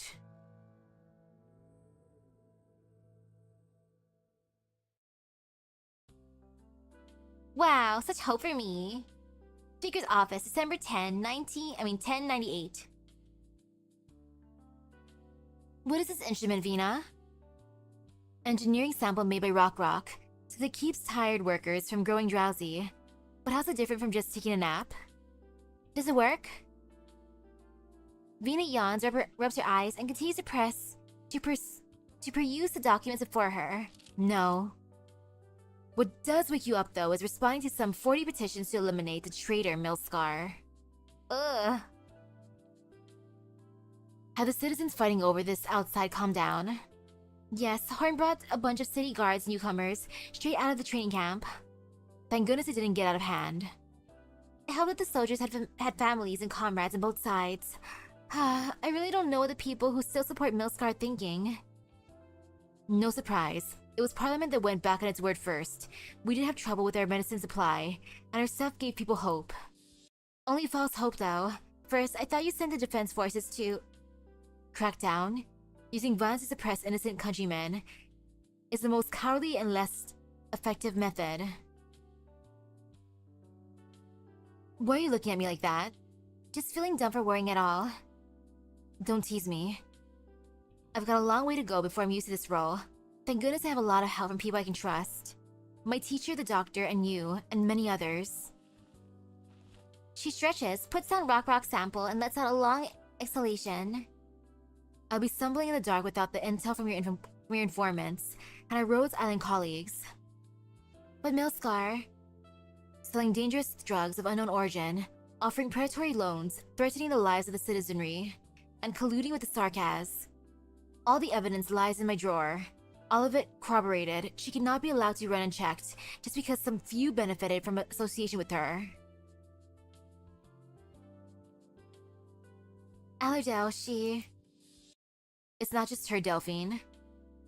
Oh man, imagine getting Uncle Wiener to help out with this.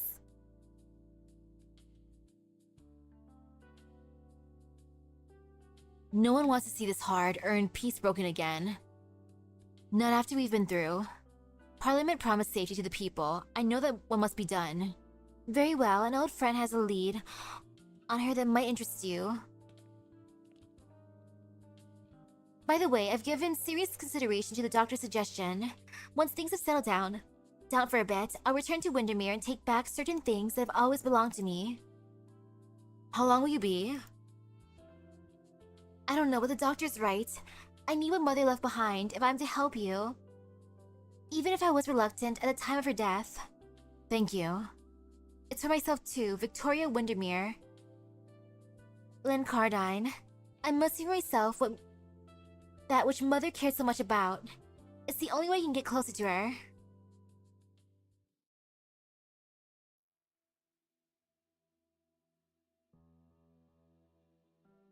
Sir, please allow me to still call you that. I didn't know you would come to me. Did my application go through? Walker, I've heard how Pitt and the others got you to leave the scene of the protests, I think. So, that's not what you're here for. Alright, actually, I've been listening to the radio, sir. I've heard about the artillery handover to the newly reorganized defensive forces under your command, and the newly constructed training plate outside the city. I went to see it myself.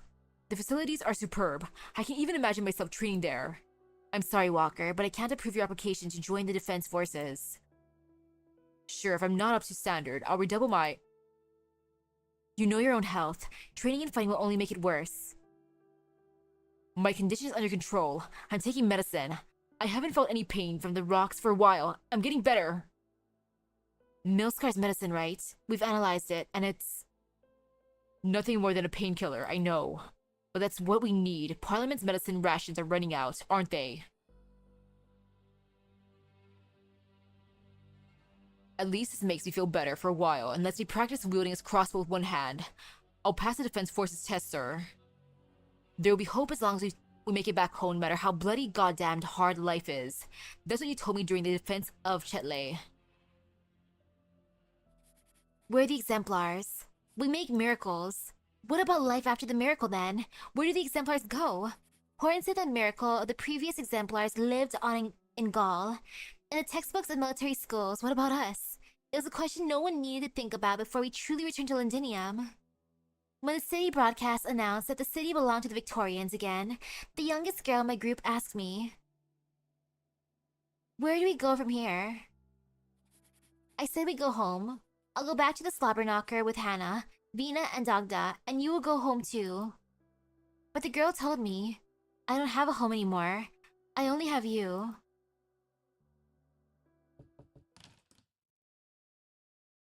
Vina and the others are here. We gotta go down. Vina? Speaker Vina? She's coming for me too? Because of the protest? Did you come to keep an eye on me, sir? She came to help you because she knew Vina was coming. Same for all of us.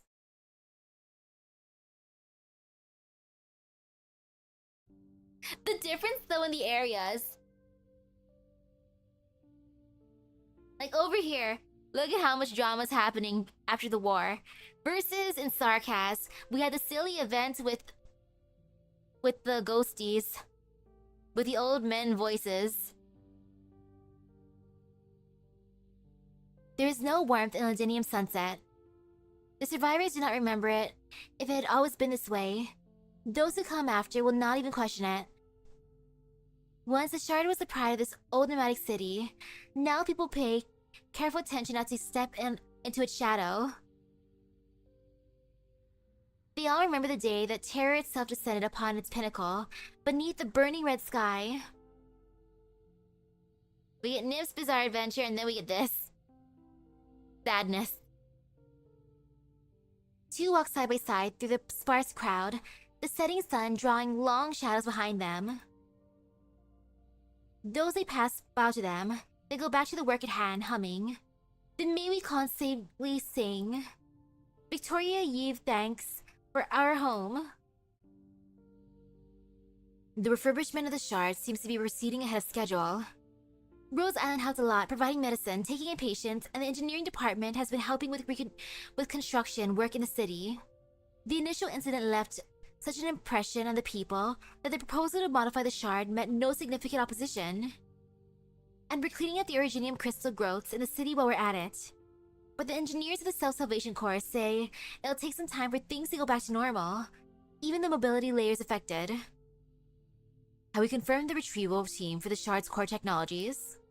We have a preliminary list, but we're still doing background checks on some of the techniques. And the technicians and scholars, they have certain links, if you know what I mean. Hey, hello, I feel pretty good right now. I'm happy that I can finally start the event. I do. The Dukes have given me a heads up. We'll turn a blind eye as long as there's no serious issue. I, for one, am hoping that they'll find something worthwhile in this scrap heap. It'll be a good thing for Victoria. And it's not just a bad thing for us if they started fighting over it. Vina, Delphine. Horn, I thought you were... I came to visit an old comrade. Don't mind me. I was just about to go and see how Bagpipe's doing with the new recruits. Horn stretches, but shows no sign of leaving. Vina sighs. Vina, you two never guessed what Walker and I talked about. You remember the Davises? Who came with us from Chetley? Well, the wife just gave birth.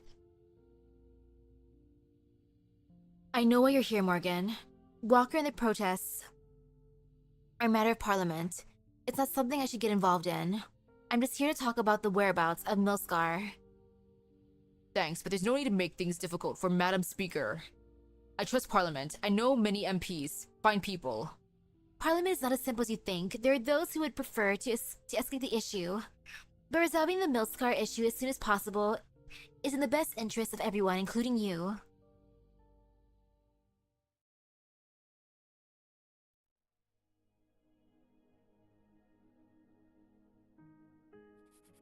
The soldier who charged into the city with us stood in the setting sun, suffering our interrogation. We all know that Vina can influence Parliament if she chooses to. That was a day when I truly realized that Vina had not belonged solely to the Glasgow gang for a long time. Oh, the sketches. Maybe my Vina already said goodbye to us that afternoon. The day all factories of the city came rumbling to life and steam gushed up to the sky. I saw her golden hair flying wild in the wind, blocking the fleeting tears in her eyes. She turned towards us with a smile and said, "We're home." We're home, but things have not got fleeting tears in her eyes. She turned towards us with a smile and said, "We're home." We're home, but things have not gone the way we expected. Does going back home mean goodbye? Will we lose Vina?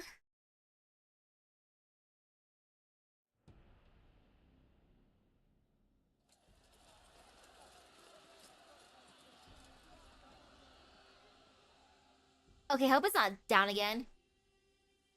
You know what? If the internet's gonna be kind of mad after all this, I know what I can do.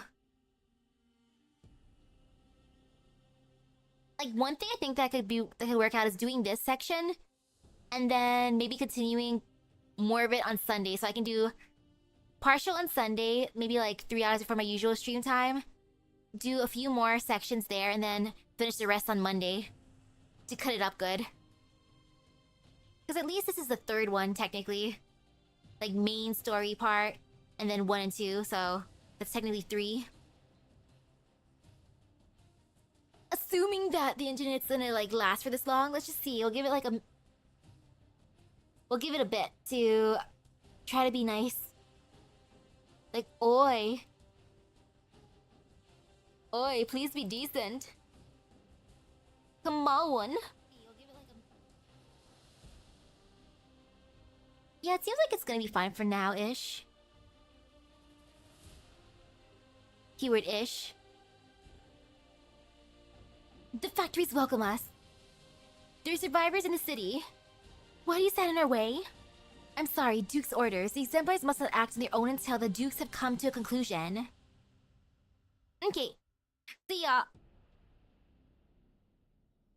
Why are you pointing your bow at me? Weren't we fighting side by side just a moment ago? What do we do? Is that a protest in the city? Londinium, September 28th, 1098. The city was angry. The troops that stood in our way, are they falling back? The factories are waking up. I thought the sarcasm had shut everything down. I remember these factories. I know where they are. I always will. That's Miles Industries on York Street. And that's Coppola Foods on Scott Street. And that's Consolidated Art Inc. Hankins South Wicker Cargo. Vina, I thought they... Those that were silent, those that had been abandoned, those that had been commandeered by the Sarkaz, and those that continued to run timidly. All the city's factories came alive at the same time, but the Sarkaz hastily pulling back from the battlefield outside the city had no time to notice. The steam that gushed out was the breath of steel and machine. The factories were roaring. What's going on? They're helping us. Londinium is helping us. March on, exemplars. It's time to bring this to an end.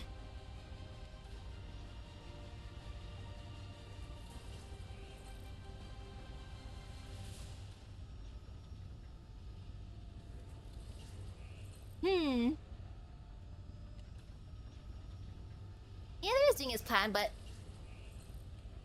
I feel like it could be good to also to just add some on Sunday instead. Because it got to, let's say, second stage here, so then on Sunday maybe 3 more stages technically.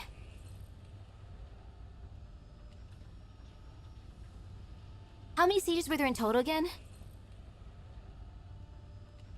This is Lieutenant Diane Weber, the 6th Columns, 10th Infantry Regiment. Lower your weapons, soldiers, and escort the exemplars in their advance. You're defying the Dukes? Before I was a soldier, I was a Londinier. This is my home too. Go, Siege. The fight is not yet over. We will take back what is ours. The first squad starts lowering their crossbows, and they soon are followed by the others, who step aside to clear a path. Exemplars, forward. We're home. Okay, if there's 11, that's not... That actually would kind of work out then, in that case.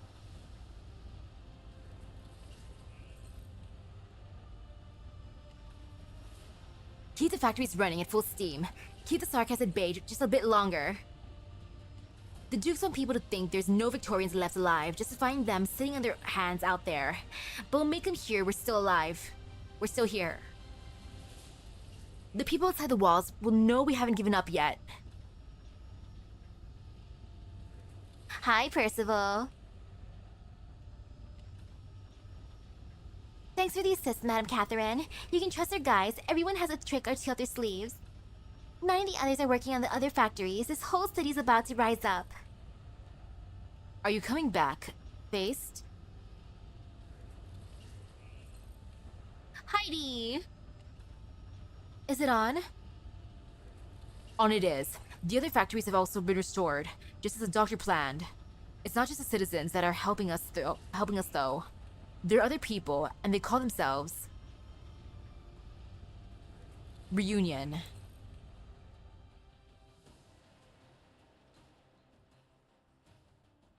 Well, I haven't seen the city so lively in years. I just got word that Alliance troops have cleared the path for the exemplars. There wasn't our orders. Are you happy with the test results? It seems we've underestimated the influence of a miracle. We should hasten our preparations then. Hey boss, looks like we don't have to cause a commotion anymore. They're letting the exemplars through. Pull the ambush and give a hand to the factories we captured. Tell the people in charge that the boilers keep burning until I say stop. You got it. Welcome home, Vina. Ah, yes, welcome home. Speaker's office, December 10, 1098. Speaker's office. Walker's fine. Parliament won't come down hard on him over this little thing. But tell him to stay safe. There's no telling if the people watching us might find him inconvenient to them. And how are the things going over there? Good.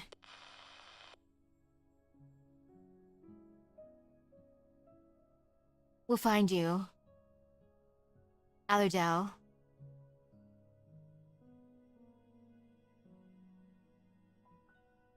Were we back to December-ish? But that flashback? Ooh.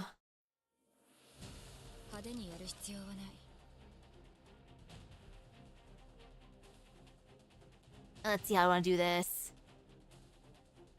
You know what? Over here is fine for now.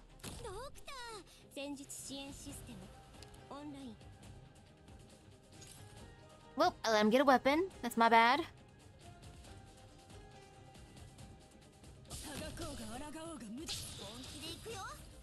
And again, my bad for letting him get a weapon, but... that's just how it be at times.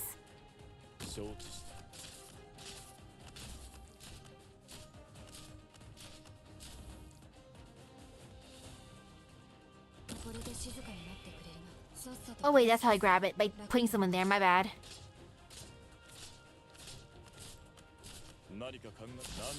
Look at these silly little guys. Go on and move, little dudes.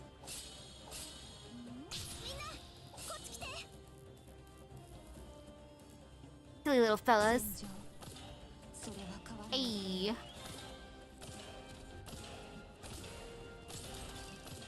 Ooh, more of them.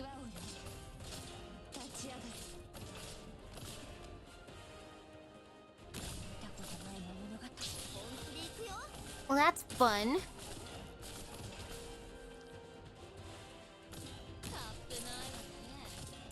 Oh, this is just overkill now.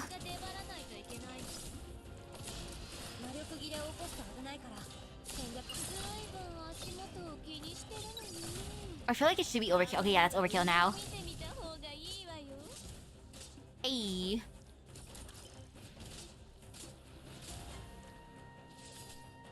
All for raising Marcial's bond with me. Her trust with me. We're on our way to becoming besties.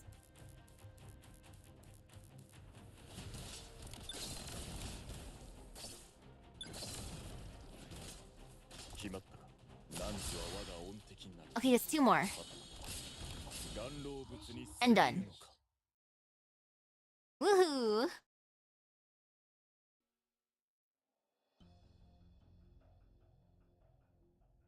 I just go over there like this? Yeah, just go over there and ask what the price is. Alright.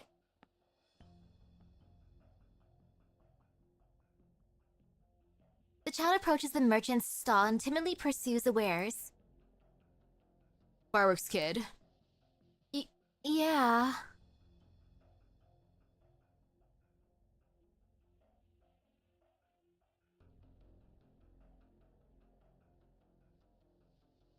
Okay, October is when it officially ended, so...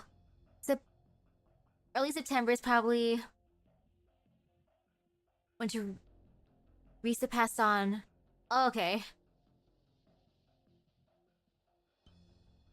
A special occasion, a gift. This one's real popular for celebrations. But there's a lot of dust. That's normal, it's been lying in the warehouse for a while. How about this, you buy one and I'll give you one free. What's it smell? Fire, it's you, isn't it? Ha! What are you standing there for? Run! The merchant tries to put out the fire to no avail, and is soon surrounded by flames himself. The exploding fireworks draws the gawking crowd. The practical joker has long fled the scene with the child. But wasn't it supposed to be a joke? There's him right for marrying a devil woman, the bastard. Sheesh!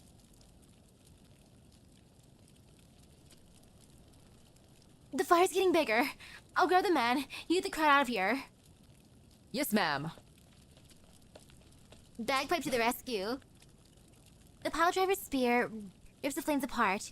The sounds of explosions and crackling fire sting joyfully in cacophony. A voiver emerges from the flames, spear in one hand, and the merchant in the other. She puts the merchant down in a safe place, and then sits beside him, wiping the soot off her face. Then 1 month, reunion Dublin, Ablana, Wellington, and Rhode Island. Oh, Wellington. Wellington especially though. Tallulah, Chen, and 9. Sorry about your stall. I'm sorry about your stall. I think I might have... It's fine, don't worry. Fine, this is fine? She points toward this raging fire, with fireworks still leaping out from time to time. The gawking crowd continues to grow. A drunkard seemingly oblivious to what is going on pulls over an unsuspecting passerby and starts dancing. Under the setting sun is a pandemonium, drunken singing mixed with angry yelling, mixed with the cackle of fireworks. The street has not been so lively since the Sarkas took over. It is the very picture of chaos, but the merchant, who has already calmed down, begins to laugh.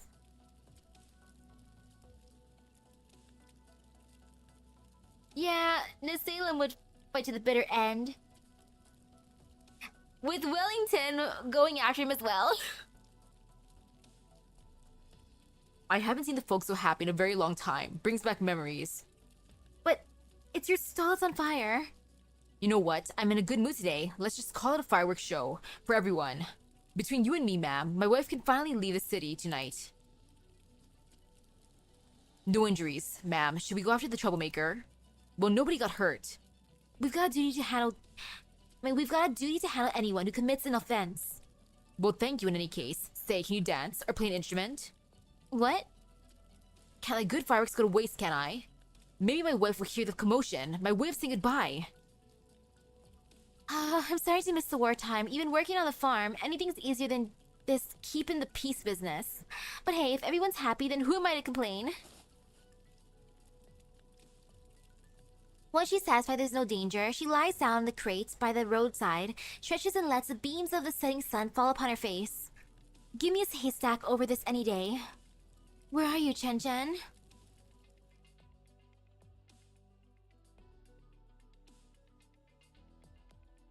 Why did you burn a stall? You said you were just going to snitch something. The shameless bastard's own fault for marrying a devil. On the bright side, maybe somebody already lynched his wife. Whoa! Who the feck are you? Now's your chance to run, kid. Okay. What do you want? I'm just doing a favor for a client. Maybe it'll bring in future business.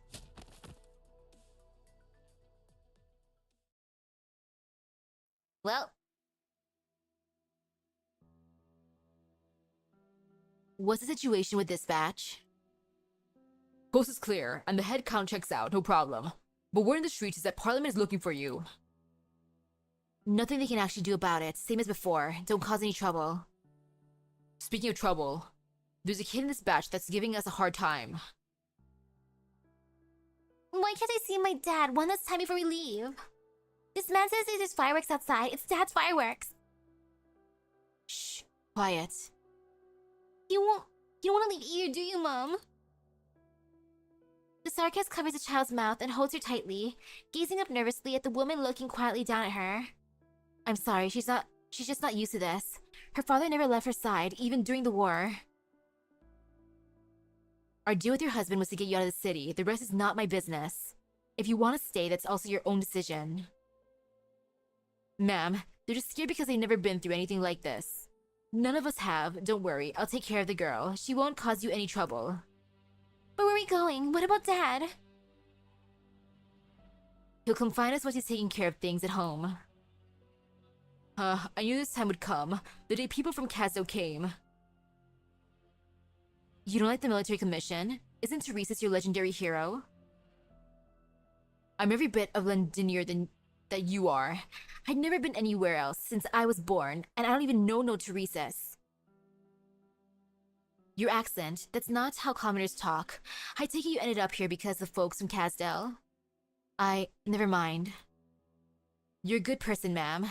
No one else would come close to us at a time like this. Without you, the new parliament might have... Nothing to be surprised, I suppose. The bigwigs never change, whatever happens. I've seen enough in my lifetime. This new parliament is different. Maybe, for people like us though, it all feels the same. The aged sarcasm soothes the sobbing child and sighs. Don't be afraid, child. Your father's an honest man, more honest than most people I've met. He'll find you. Aw, it's cute.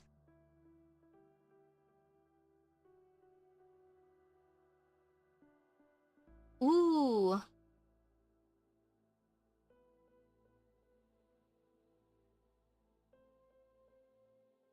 Oh, decisions now.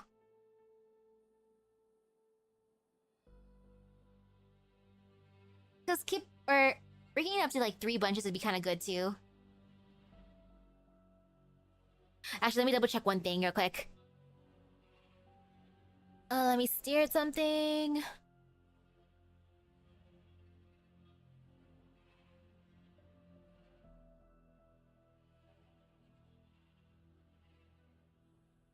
Where's my emails real quick? What is this? Uh, I'm just gonna make that one email unread real quick. I don't know what the heck that is. I'm just gonna ignore that one. I'm gonna look for the important ones that would affect me the weekend. Not a confusing one.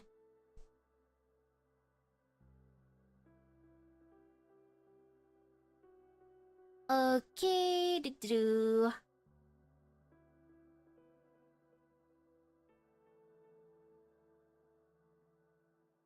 Okay, yeah, I can add some stuff on Sunday. So, do some today, do some Sunday, and then finish on Monday, like at the regular time for Monday, though. Don't be afraid, child. Your father's an honest man. More honest than most people I've met. He'll find you. Alright, but where will you go after leaving here? I plan on visiting some old friends. They left during the withdrawal with their twins, who work for a pharmaceutical company. Do you know them, ma'am? No, we have no time. You should get ready to leave. What is your name, ma'am? We will not meet again. Human old woman, won't you? I just want to thank you on behalf of myself, and all those who are afraid of you. And I would rather not direct this gratitude to a code name that's ready to be cast aside at any time. Allerdale. Beautiful name. Thank you, Allerdale. Allerdale, a name that should have been laid to rest in the Mausoleum of Kings. In the darkness where even the passage of time became blurred, she had sought to die in the ruins of history, to be forgotten by all those whom she disappointed, yet was afraid to die, afraid to be forgotten. But when muddy water dripped from the hole that was a steam knight left behind and fell upon her palm, she opened her eyes and saw light. What lay at the end of the light was life and submission again. Her hesitation may have lasted 3 days or 3 minutes. In the end, she made the same choice as she once did.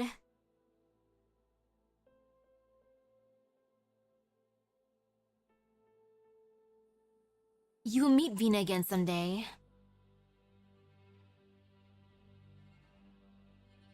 She recited it over and over in her mind and crawled quietly into the light. All for you, Vina. December 12, 1098, Office of Provisional Supply, Procurement. What do you mean? The reservation with Madame Major is no longer valid, and I have to get in queue again. Should we try to buy time for the infected who can't get medication? I'm afraid the reservation system is under maintenance. There's a lot of files that need to be organized following Madame Major's passing. However, we are all very busy with preparations for Madame Major's funeral. How long are we talking? It should be up and running within 7 business days. We will inform you as soon as reasonably possible. Oh, 7 days is a long time. Have you been to the Center for Biological Infection Control? More and more citizens whose conditions are deteriorating rapidly are being sent there day by day. Most Londiniers didn't know how to handle acute neuropathy attacks for the war, and the ones who need help the most are the ones getting the least of it. They can't afford to wait, not to mention the proliferation of drugs that have little actual effectiveness. Your feedback is noted. We'll pass it on to the Center for Biological Infection Control. Is there anything else I need to help you with? Tell me where the speaker's office is. If you would like to visit the speaker, I can assist you in making a reservation. This worker is so, over it. He's just you know what? Let me just read through my speech. Okay, sorry, but everything's busy right now. Get back to you in 7 business days. Okay, I'll help you make a reservation. No need to ask him. I know where the speaker is. Come with me, Alicio. I apologize for the inconvenience. Please let us know if you need any other assistance, and thank you for the coffee, sir. It's a very valuable gift. So the coffee that he's drinking was a gift. Aren't you furious, Diane? There's no way for them to behave. I came to Londinium to save us? No, that's not what I mean.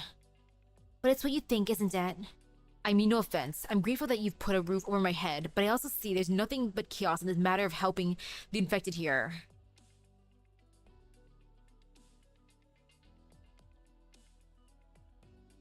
I get that it takes time to build up and improve systems and workflows. Please understand though, that it is my job to raise such issues back in Colombia.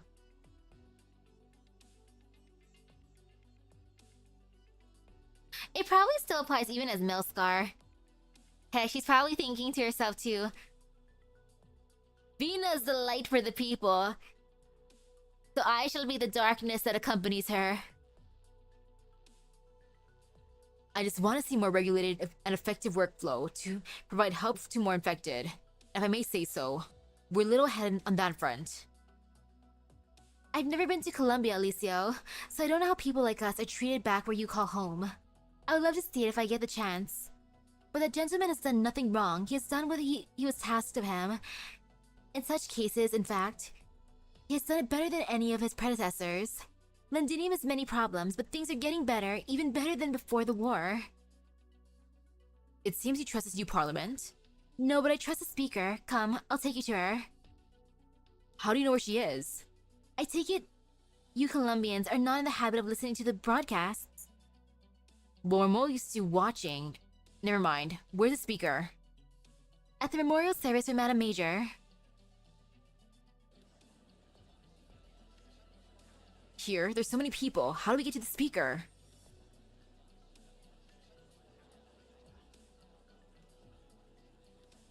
Come with me, I know a shortcut.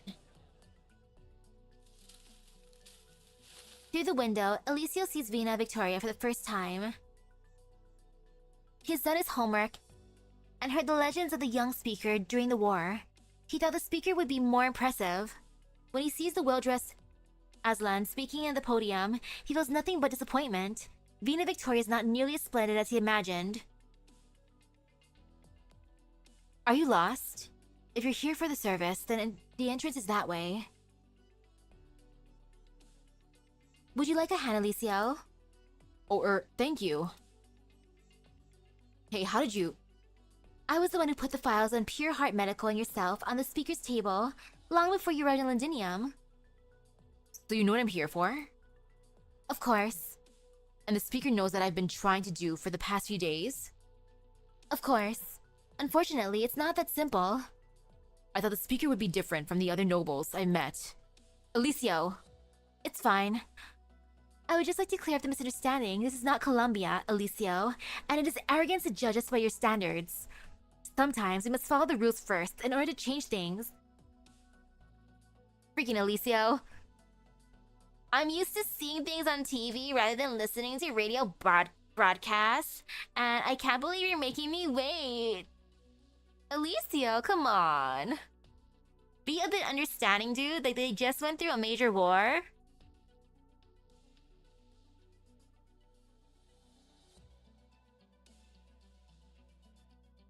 And definitely, Milscar Allerdale is just protecting Vina from the shadows, which is pretty sweet. But at the same time, oof, how she had to take up the dark role. Not even she could do it. Inside the hall, Vina is muttering something with a sad expression on her face, but they cannot hear what she is saying. Delphine meets Diane's gaze, and then quickly averts her eyes. Was Madame Major another victim of the rules? No, only a respectable woman, one of those nobles you're talking about. She could have stayed in Normandy, far from danger, but she came on her own accord into the chaos of Londinium in order to help the people here. She refused to stop working, even as her condition deteriorated, trying to help as many people as she could, just like you, Alicio. Our conflict with her was only because of the harm of her radicalness and stubbornness were doing to herself. There are no dark secrets, no conspiracy behind her passing. She was not a victim. I'm sorry, I didn't know. But it makes it even hard to understand. Why do you refuse to work with Pure Heart?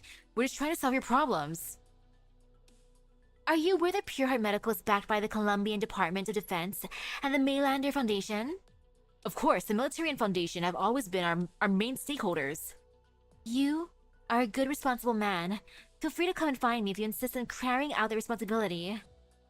Oh, you are?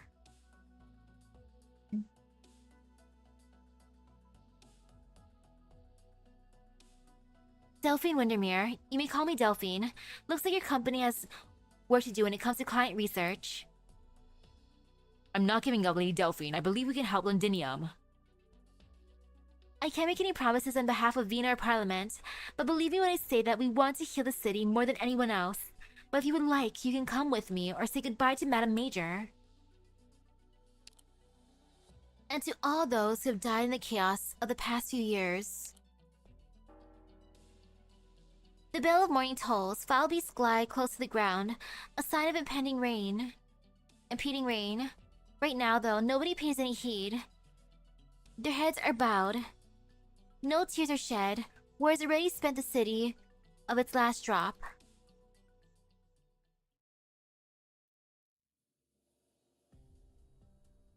All leads point to this place being Milskar's hideout. Why are you still taking your time? Don't you think it's too easy? Besides, there have been rumors of unidentified Sarkaz activity here. Can't hurt to be careful. I can't say it hurt to have an accident or two. Good exercise. Why do you think I refused to help Morgan with her stupid paperwork? You're an upright girl. To come along like this, I thought you shut yourself up in the tower as soon as you came back. You really ought to be staying put at that ship, Hannah. How many times has medical reminded you of your condition? The sound of bells echoes in the sky above the city, as if everything has gone quiet for a moment.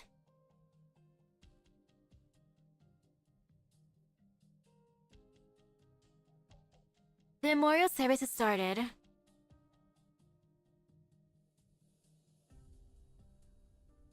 Well, no time to wallow in sentiment. Let's go, Dagda. I don't want to get my arse kicked while I'm trying to wipe the tears from my eyes. Sometimes I just don't know what to do with you, Hannah. What do we do if we run to Allerdale? I'm kind of worried how it's going to be when Allerdale and Bean eventually meet again. Punch her in the gut and leave the rest for Vina to worry about. Who's there? I'm afraid you won't find her. It's not you who she wants to meet. Who are you? The Rose Riverside's canoe. So many fun designs.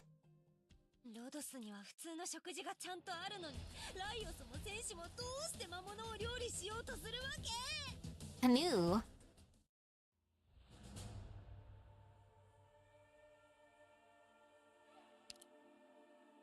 Parliament's voice.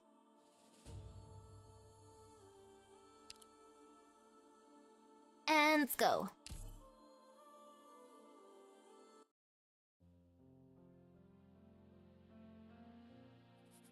I couldn't decide how to start the chapter on Allerdale.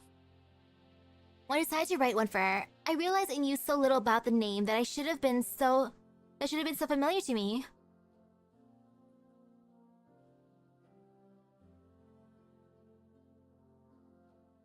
Oh, the vampire that showed up with Iblana, Tallulah, and Mia.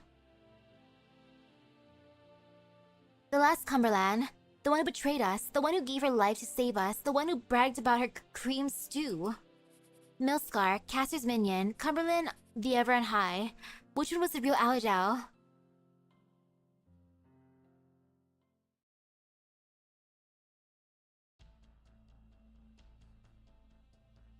Londinium Underground Tunnel, September 28th. Okay, we're back in September. 34 minutes until the exemplars break through the blockade. Coordinates confirmed, boss. The location of the anonymous warning message is just ahead. And we've identified the source. Rhodes Island. No surprises here, let's go. The mercenary does not move. There's uncertainty in his face. Out with it. The boys trust you. Without you, we would rot in the alleys. Or the devils would have. I've already died once, so I'm fine with putting my head on the line for you. But this just doesn't make any sense. Make sense. Why should we trust Rose Island? We know nothing about them. The exemplars are almost inside the city. It's going to be bedlam outside. We could take this opportunity to line our pockets. Or at least, you should not risk yourself being here. You're not the only one who thinks this way, are you? The mercenary is silent. He dares not meet Milskar's gaze, fearing her wrath. But nothing happens. Have you thought about what will become of Londinium after this war? Or the way it used to be? No, nothing will go back to the way it used to be. No one can go back, no matter what comes of this war. You're abandoning us? No, I need you. Soon, Londinium will become a city in need of mending. The old order has been destroyed by death and violence. There'll be plenty of gaps left behind, plenty to feed us. But I'm not asking for your opinion. Listen, I don't plan on going back to the old life, which means we have to plan for a new one. I haven't forgotten about you, of course. In order to keep our livelihood, we need people to know what we're capable of. Don't say I didn't give you a choice. So you're coming or not? Oh, sod it. Put me in the front line. The front of the line, boss.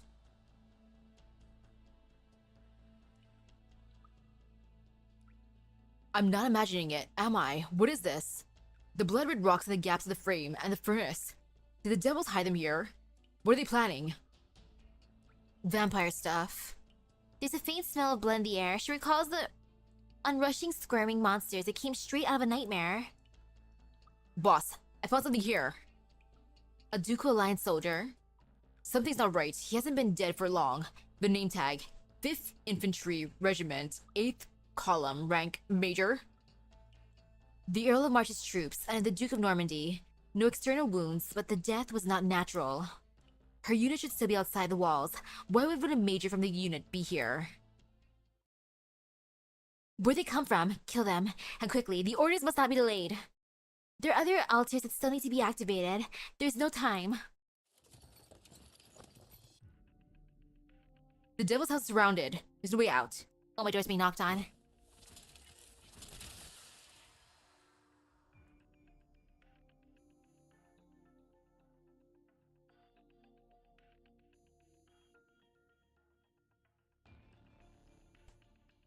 That was Dad. He said he's getting pizza.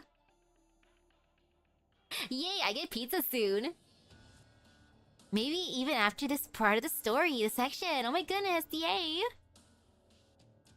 Why do we need one? Lunatic. No one knows where the Steam Knight's sword in her hand came from, much less where Milskar herself came from. The mercenary's legs tremble. He regrets not turning around a few minutes ago. As long as that purple blade would not impale him from behind. Bugger all. Oh! Nadine is here too. Huh, I know that sword. the general's briefing mentioned you. You got nerve. Is a tin can somewhere nearby? Maybe we can kill 2 foul beasts with 1 stone. Humph. Carry on with your work. I'll handle this. Jingle. Like wind chimes on the beams of a mausoleum caressed by a breeze, the golden pendants and gems that hang from the veil of the one whose slumbers sway and clang against each other in the air. Excuse me, did anyone see my earring? There you are, little Garnet. Oh, it's broken. I guess I'll have to borrow your toys, Ducariel. Not like you're in any position to refuse.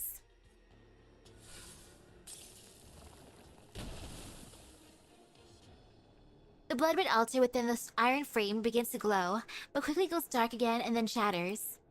The broken red pendant in the air is now as good as new, glowing with a faint light. The red glow is almost mesmerizing. Jingle. The sound echoes by Milskar's ear. Take care of little Garnet for me, for a while. She'll lead you where you belong. Now you should go. I'm surprised that anyone like Dame Kelsey would trust you, though.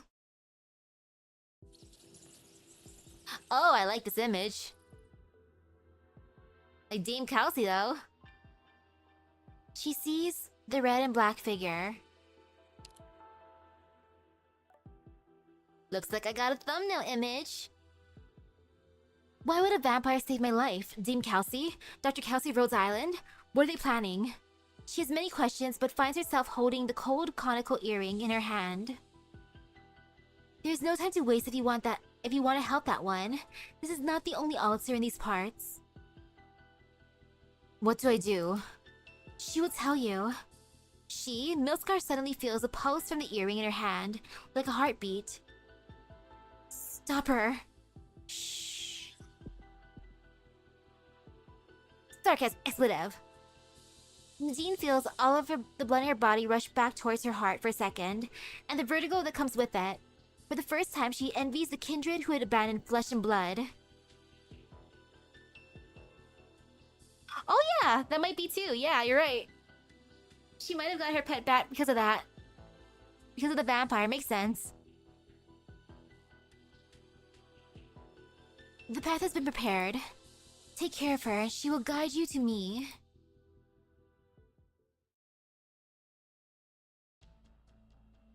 The guide. September 28, 1098. 6 minutes until the exemplars break through the blockade. Let's go to the next one. Boss, that weird vampire thing, as we destroy the altars, it just keeps getting prettier. We've got more important things to worry about. Word is that the exemplars have made it to the city, but they're being impeded by the Ducal Alliance's troops. Have the factories gotten the order? Aye, they're getting ready. These strange hidden Sarkis altars, and rumors that the Dukes are ready to leave Londinium, blockaded by and abandon it to its fate. Ha, who's the one who actually wants to blow up the city? Does it really matter? It's been a while, Allerdale. I thought you were dead. I thought you were dead. Even with Rhodes Island's help, there are too many of these for you to deal with, and too little time. Who knows how many such altars the Sarkis have hidden across the city? Without my knowledge, too, they could not have done it on their own. More than one key district will be reduced to rubble if these altars are activated. I've discovered and destroyed several key ones, however. By yourself? Vina needs help, the exemplars need one final push, and the Dukes need to hear the true voice of the people. It was I who spread the rumors that the Dukes are planning to abandon Londinium. Not that there weren't any element of truth to it. What do you want me to do? You're already doing it, you and those who follow you. But you two need a little push, and I'll take care of the remaining altars. You've changed a lot. I could say the same for you, Milscar. Are you sure you like the name? If you've chosen to live, then follow the path and see where it leads. Boss, she's... Run like you've got all of Kaz on your heels. Go to the outer city and tell the others to get ready to receive the exemplars.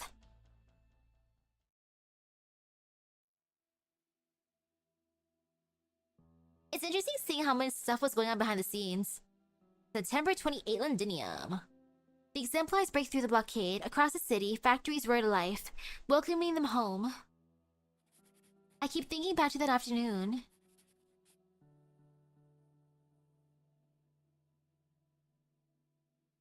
Factories, Vina, steam, cheering, boxing, angry, yelling, Bayard. The bits of memory gush into the surface together, mixing together, wiping away what happened that afternoon. The one thing I will never forget is when Vina said, "We're home." I wanted to cry like it was a long, long journey, from the day we left the city to the day we came back. We're home. But how many did we lose? How many who walked with us on this journey? And which of them could come back after they left besides Allerdale? Oh man, it'll be fun learning more about Clavicia's deal. I'm inspired.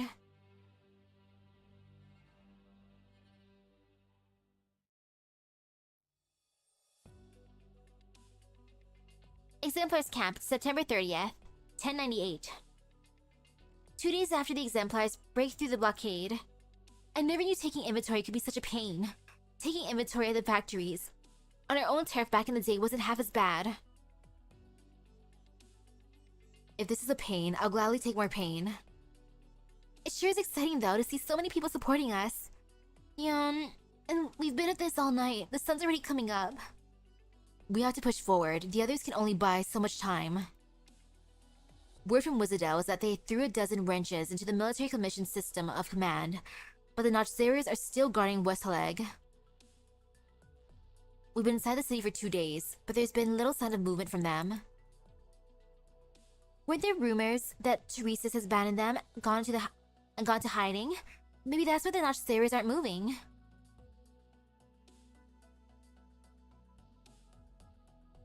That's just speculation. Not even the doctor's team has been able to confirm it. Get some rest, Morgan. The Alliance's order to attack will come soon.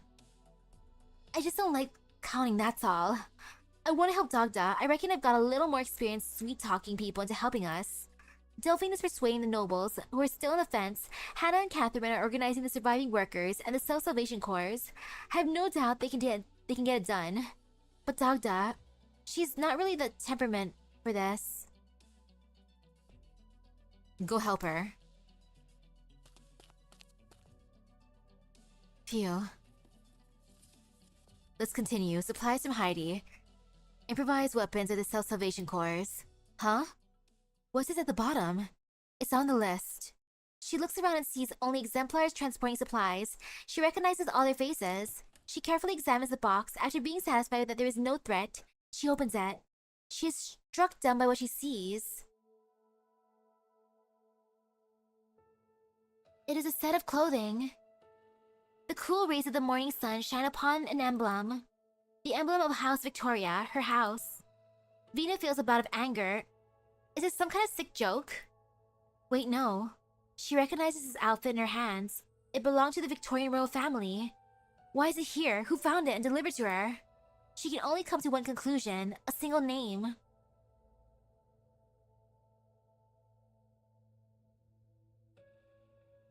Let's go. It's time.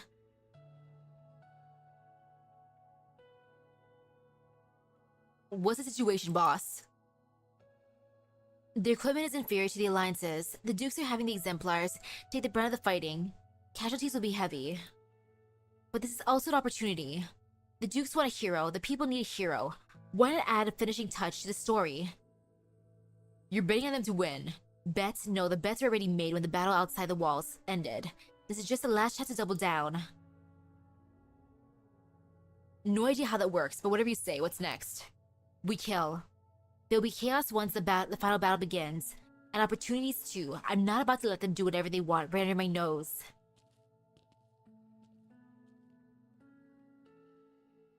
Say, boss, what was the thing you left behind? A little stage prop to give more substance to the legend.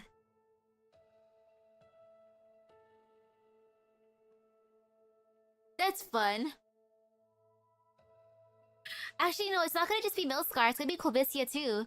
Since Clovicia mentioned working as a tailor, it's their joint effort. It's their teamwork, leaving a present for Vina. Garments of the royal house, retrieved from the ruins of Cumberland Manor. The leader of the exemplars can make good use of it. Don't you like the story? The last heir to the throne returns to drive out the devils, garbed in the king's regalia. I heard that she didn't like the title. She'll need it if she wants to sway those who are still uncertain. For now, at least. Is she alive? Vina has had a little wish ever since the day that the Steam Knight returned. Perhaps those around her are the same, but no one spoke of it. She looks around nervously but does not see her. If anything, that is a relief. She's not ready. A note? Tailor to your size. Hope it fits. There's no name on the note, but for the first time she knows that Allerdale is still alive. Now it makes me wonder, how does Allerdale have her current measurements? There's something else. A few photos with the following words scribbled on the back. Something you might find interesting concerning a certain duke.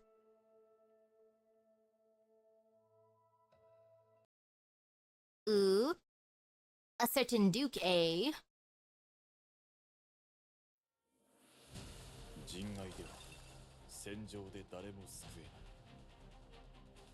Oh gosh, it's gonna be silly.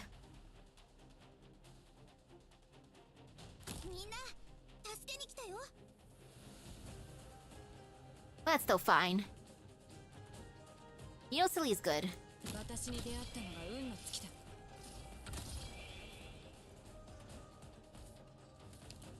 Okay.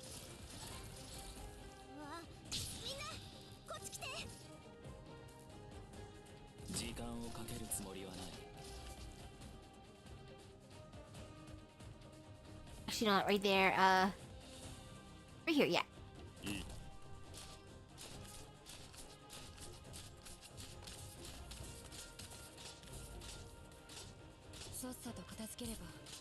Okay.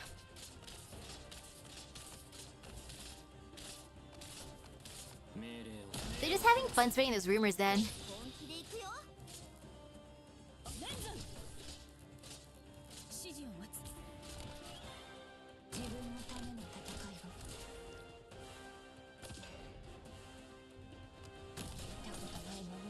Teehee, I had to take that thingy.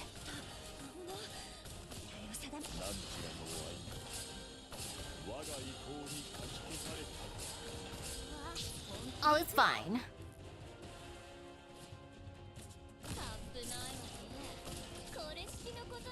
$21, and there. Oof, I just realized. Poor Marcel.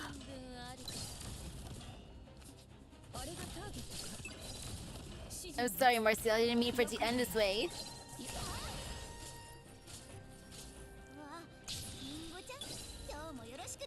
The biggest of oofs, you're supposed to raise your bond. Mission accomplished.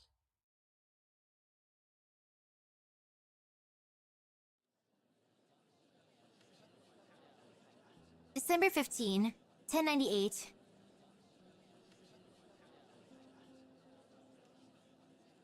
Oh, she'll put on some blindfold. Cute. I brought the Defense Forces files that were requested. Madam Speaker, since the establishment of the patrols, we've received no fewer than 200 requests for assistance involving Milscar and her followers. There is concrete evidence of their violation of Parliament's newly enacted laws. What are we waiting for? They're getting in the way of honest people doing honest work. Give the order. Put their heads on pikes outside the citadel. I mean, the sign cell. Face and Rock have already reported the situation to me. I want the rebuilding to progress smoothly as much as you do, but that's not how Parliament works. Go ahead, Viscount Elsa. Milscar's behavior is certainly questionable, but their medicine has at least provided consolation to those suffering from the current shortage. If nothing else. Balderdash. They're exacting payment in lives. Sit down, Lord Allen. You are in Parliament. They're using underground facilities, relics from the war, to evade our pursuit, Viscount Elsa. They've been decentralizing their operations, of course, but there's also evidence indicating that someone associated with Parliament is helping them. I believe in an explanation for that, don't we? Are the Londinian Defense Forces requesting our assistance with the investigation, Lieutenant Scamandros? We are, of course, eager to help the citizens face a Milscar threat.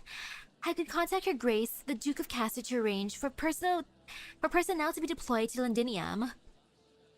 It is much reassuring to hear that Her Grace, the Duke of Castor has, at long last, deigned to generously offer her valuable assistance to Parliament, Viscount Elsa.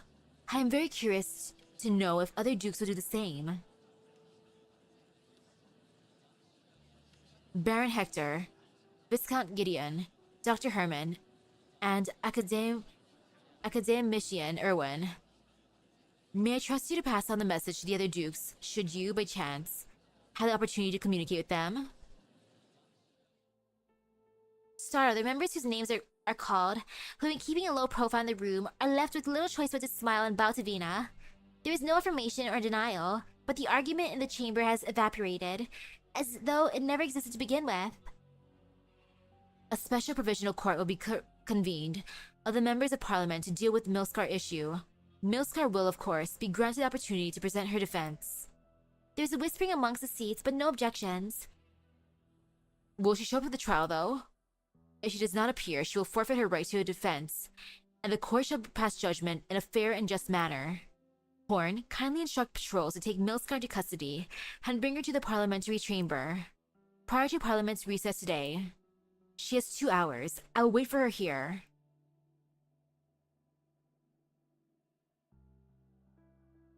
You should wait in the office, get some rest. You don't look so well. I'll let you know if she comes. I said I'll wait here. Right then. I'm sorry. I'm just... I know.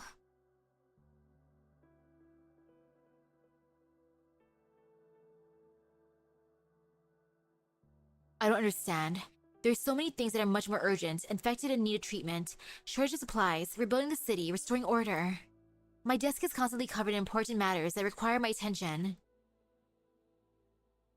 But they would rather spend an entire day bickering over something they don't even disagree about. I'm not doing a good enough job. I remember that I promised you she would not get away if you give my people and the defense forces free rein to search for her. We're short-handed. Trying to solve the problem this way means ignoring other, more urgent problems in the city.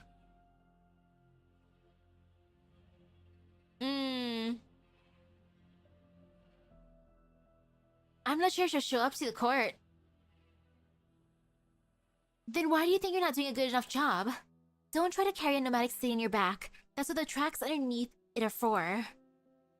You don't have to become the perfect leader they talk about, for whom solving every single problem is taken for granted.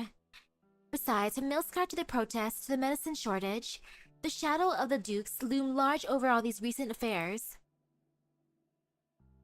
There is no doubt that Castor is behind the Milscar matter, but something has to give. Milscar has gone too far. Catching her is no easy task, though. Indra and Dagda say that she's associated with a strange vampire. Delphine, if she doesn't show... Do you want her to, Vina?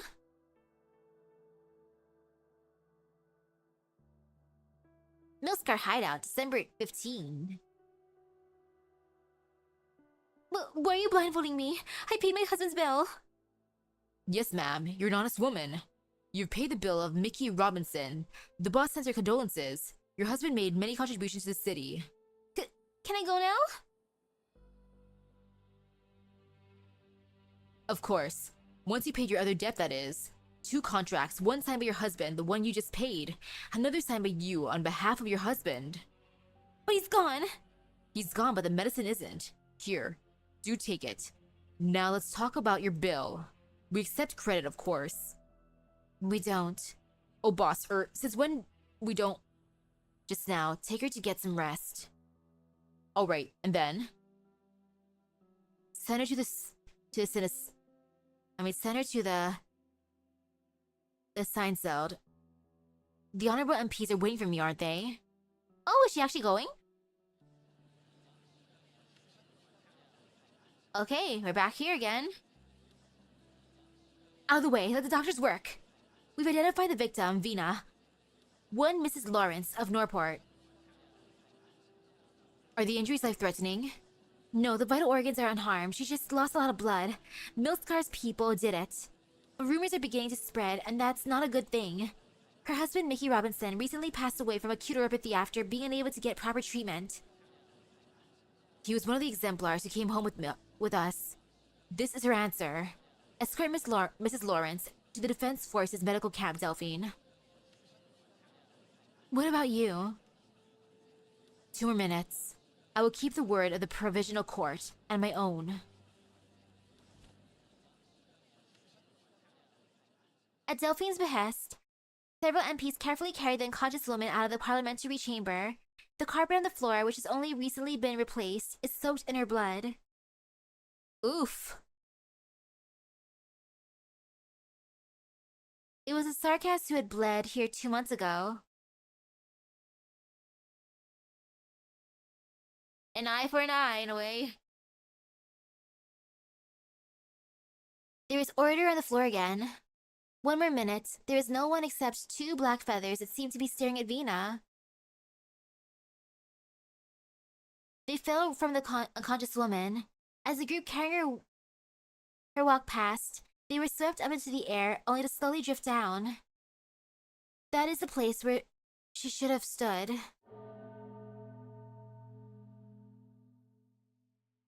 The clock strikes 6. It is time, esteemed members of Parliament, as Milscar has forfeited her right to a defense. In accordance with the law, I, Vina Victoria, Speaker of the Parliament of Londinium, pronounce a special warrant is hereby issued for the arrest of Milscar, dead or alive. Defense Forces patrols are to apprehend Milscar personnel by any means necessary. Effective immediately. Also, issue a citywide announcement that Parliament will accelerate the enactment of the City Safety Act. On behalf of Parliament, I vow to the citizens of Londinium that the curfew will be fully lifted within a month, when the reorganization of the police forces is complete. The Provisional Court will complete the necessary personnel movement and additions within 2 months, at which point it will be renamed the Londinium City Court. The court will continue to process backloaded cases concerning public safety following the conclusion of the war. Parliament and I will ensure that everyone is treated in a fair and just manner, regardless of any privileges that one may have enjoyed for whatever reason. All shall stand equal before the law.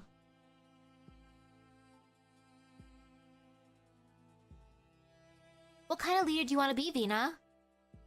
I don't know, Doctor. But I should at least know what is right and what is wrong, no? Sometimes right and wrong depend entirely on where you stand.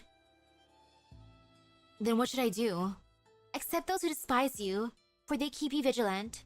Stay true to what you believe in, to help you triumph over solitude.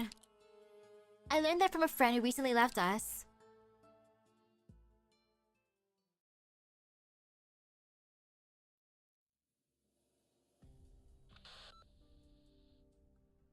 Bagpipe reporting in. Sweep complete in T11 and T32. No signs of Milscar. How's things over there? No signs of Milscar in C11 and C20, ma'am. What about L10? No reports yet? Reynold? Is there a situation? I'm here. There's nobody here in L10. His gaze alternates between the purple blade before him and Milscar, imploring for mercy. Nods. I'm coming back now. Did you find anything useful? No, nothing at all. The purple blade is lowered. He slowly backs off. Alright, meet up at the rendezvous point. But be there in a minute. Leave the communicator. Okay.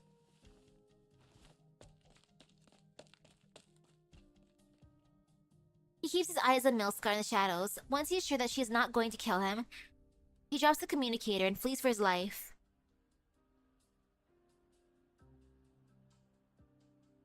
Cavendish Street. So quiet. I prefer the underground, at least the sound there doesn't make me feel... Parliament is yet to lift the post-war curfew. They're trying to protect the people from people like her. The communique that she just obtained continues to supply the latest news about the patrols. Milscar strolls past the shops by the roadside. She hears a faint sound of radio from one of them, and stops before the dimly lit storefront.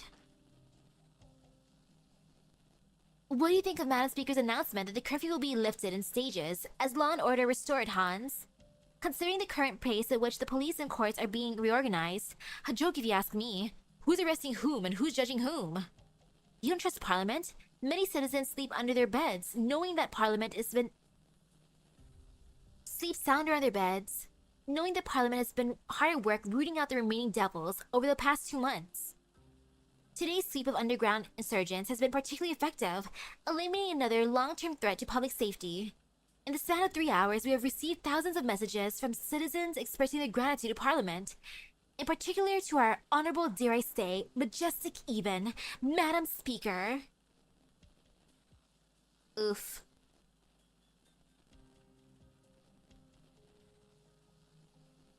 Aw, man.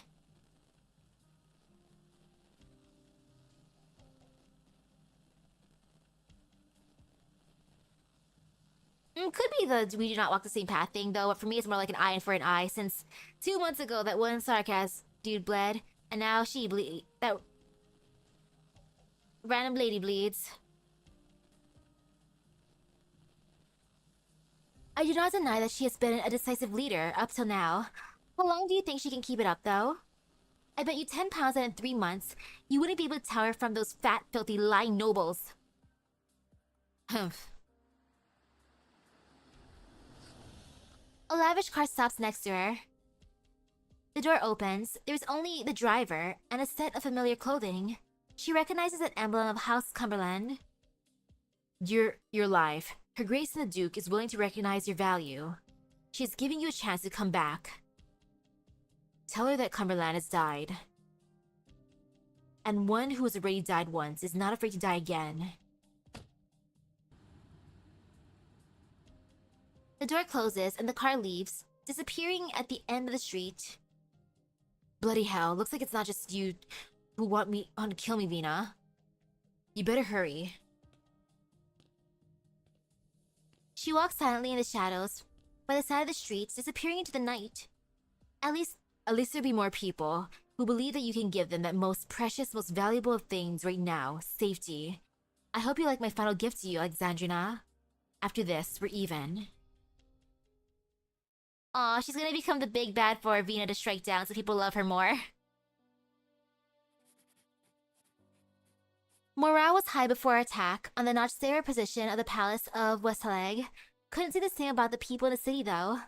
They had lived for so long under the Sarkaz rule that they could hardly even conceive of resistance.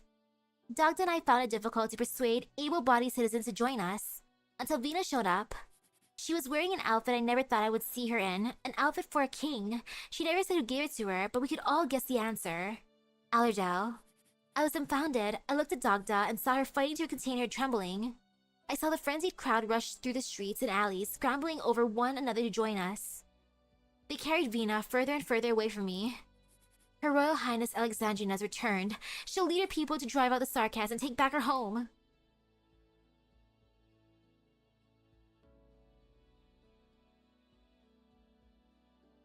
September 30th. I thought you would reject my proposal. The important thing is to win this final battle. Everything else is secondary. The Scion of Cumberland yet lives? I hope so. She deserves a second chance no matter what. What about you? Do you understand the significance of donning this garment? I do, but I've always had a choice, didn't I? Vina walks through the crowd, escorted by Delphine. Everyone bows to her in reverence. This is hard to take, though. She thought she saw a certain figure in the crowd, drowned out by the onrushing soldiers and citizens. What is it? Nothing. Let's get the troops in order. It's time to put an end to this.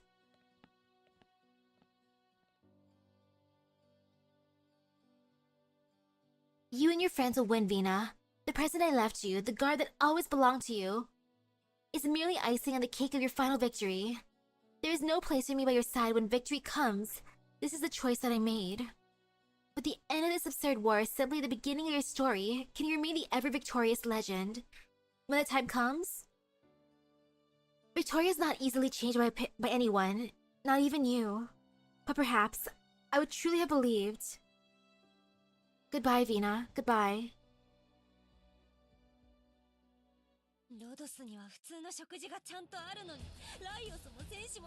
This is secretly Allerdale's event. It's not even Vina's event, it's Allerdale's. But yeah, I'll keep it at that for now since I get pizza tonight. And I'll add in a stream 4 p.m. on Sunday, which is 3 hours before my usual stream time. So then that way there's some time to go through a few more sections. So that seems good. Good progress. And then I'll finish it for sure on Monday. Just in time. I got this. This is gonna be easy. Woohoo! But oof. Purely oof. Okay, 7 stages left. That's easy enough. Yeah, that seems good. Took about 3 to do 4. So if I do like 4, 4, 3, or 4, 3, 4, depending how it goes on Sunday. We'll see how that goes. But for now, it's pizza time. As much as I love my instant noodles, pizza sounds better. And oh my goodness, this event does hurt. But at the same time, ooh. Oh, the mystery of stuff. The one I'm most curious about is Clovicia. Cause I'm like, yo, how high up is she? Cause clearly she is super high up somewhere. Thought she was gonna be a voice of the people, but I don't think so, really.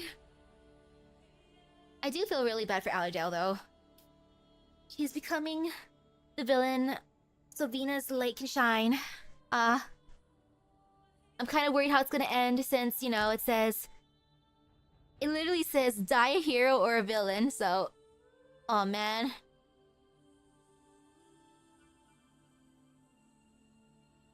Yeah, so... That is a high praise. It's a super high praise, Calicia to Amiya. So, what? Huh? Like, oh no, what's gonna happen? And then I'll try a multi-pull later. I'm gonna build up some luck for now. I can be semi-good. But yeah. With that being said, thank you for stopping by the stream. I hope everyone has a great rest of your day and epic gotcha luck. I'm gonna go check what kind of pizza there is. So I'll see you guys later. Bye bye!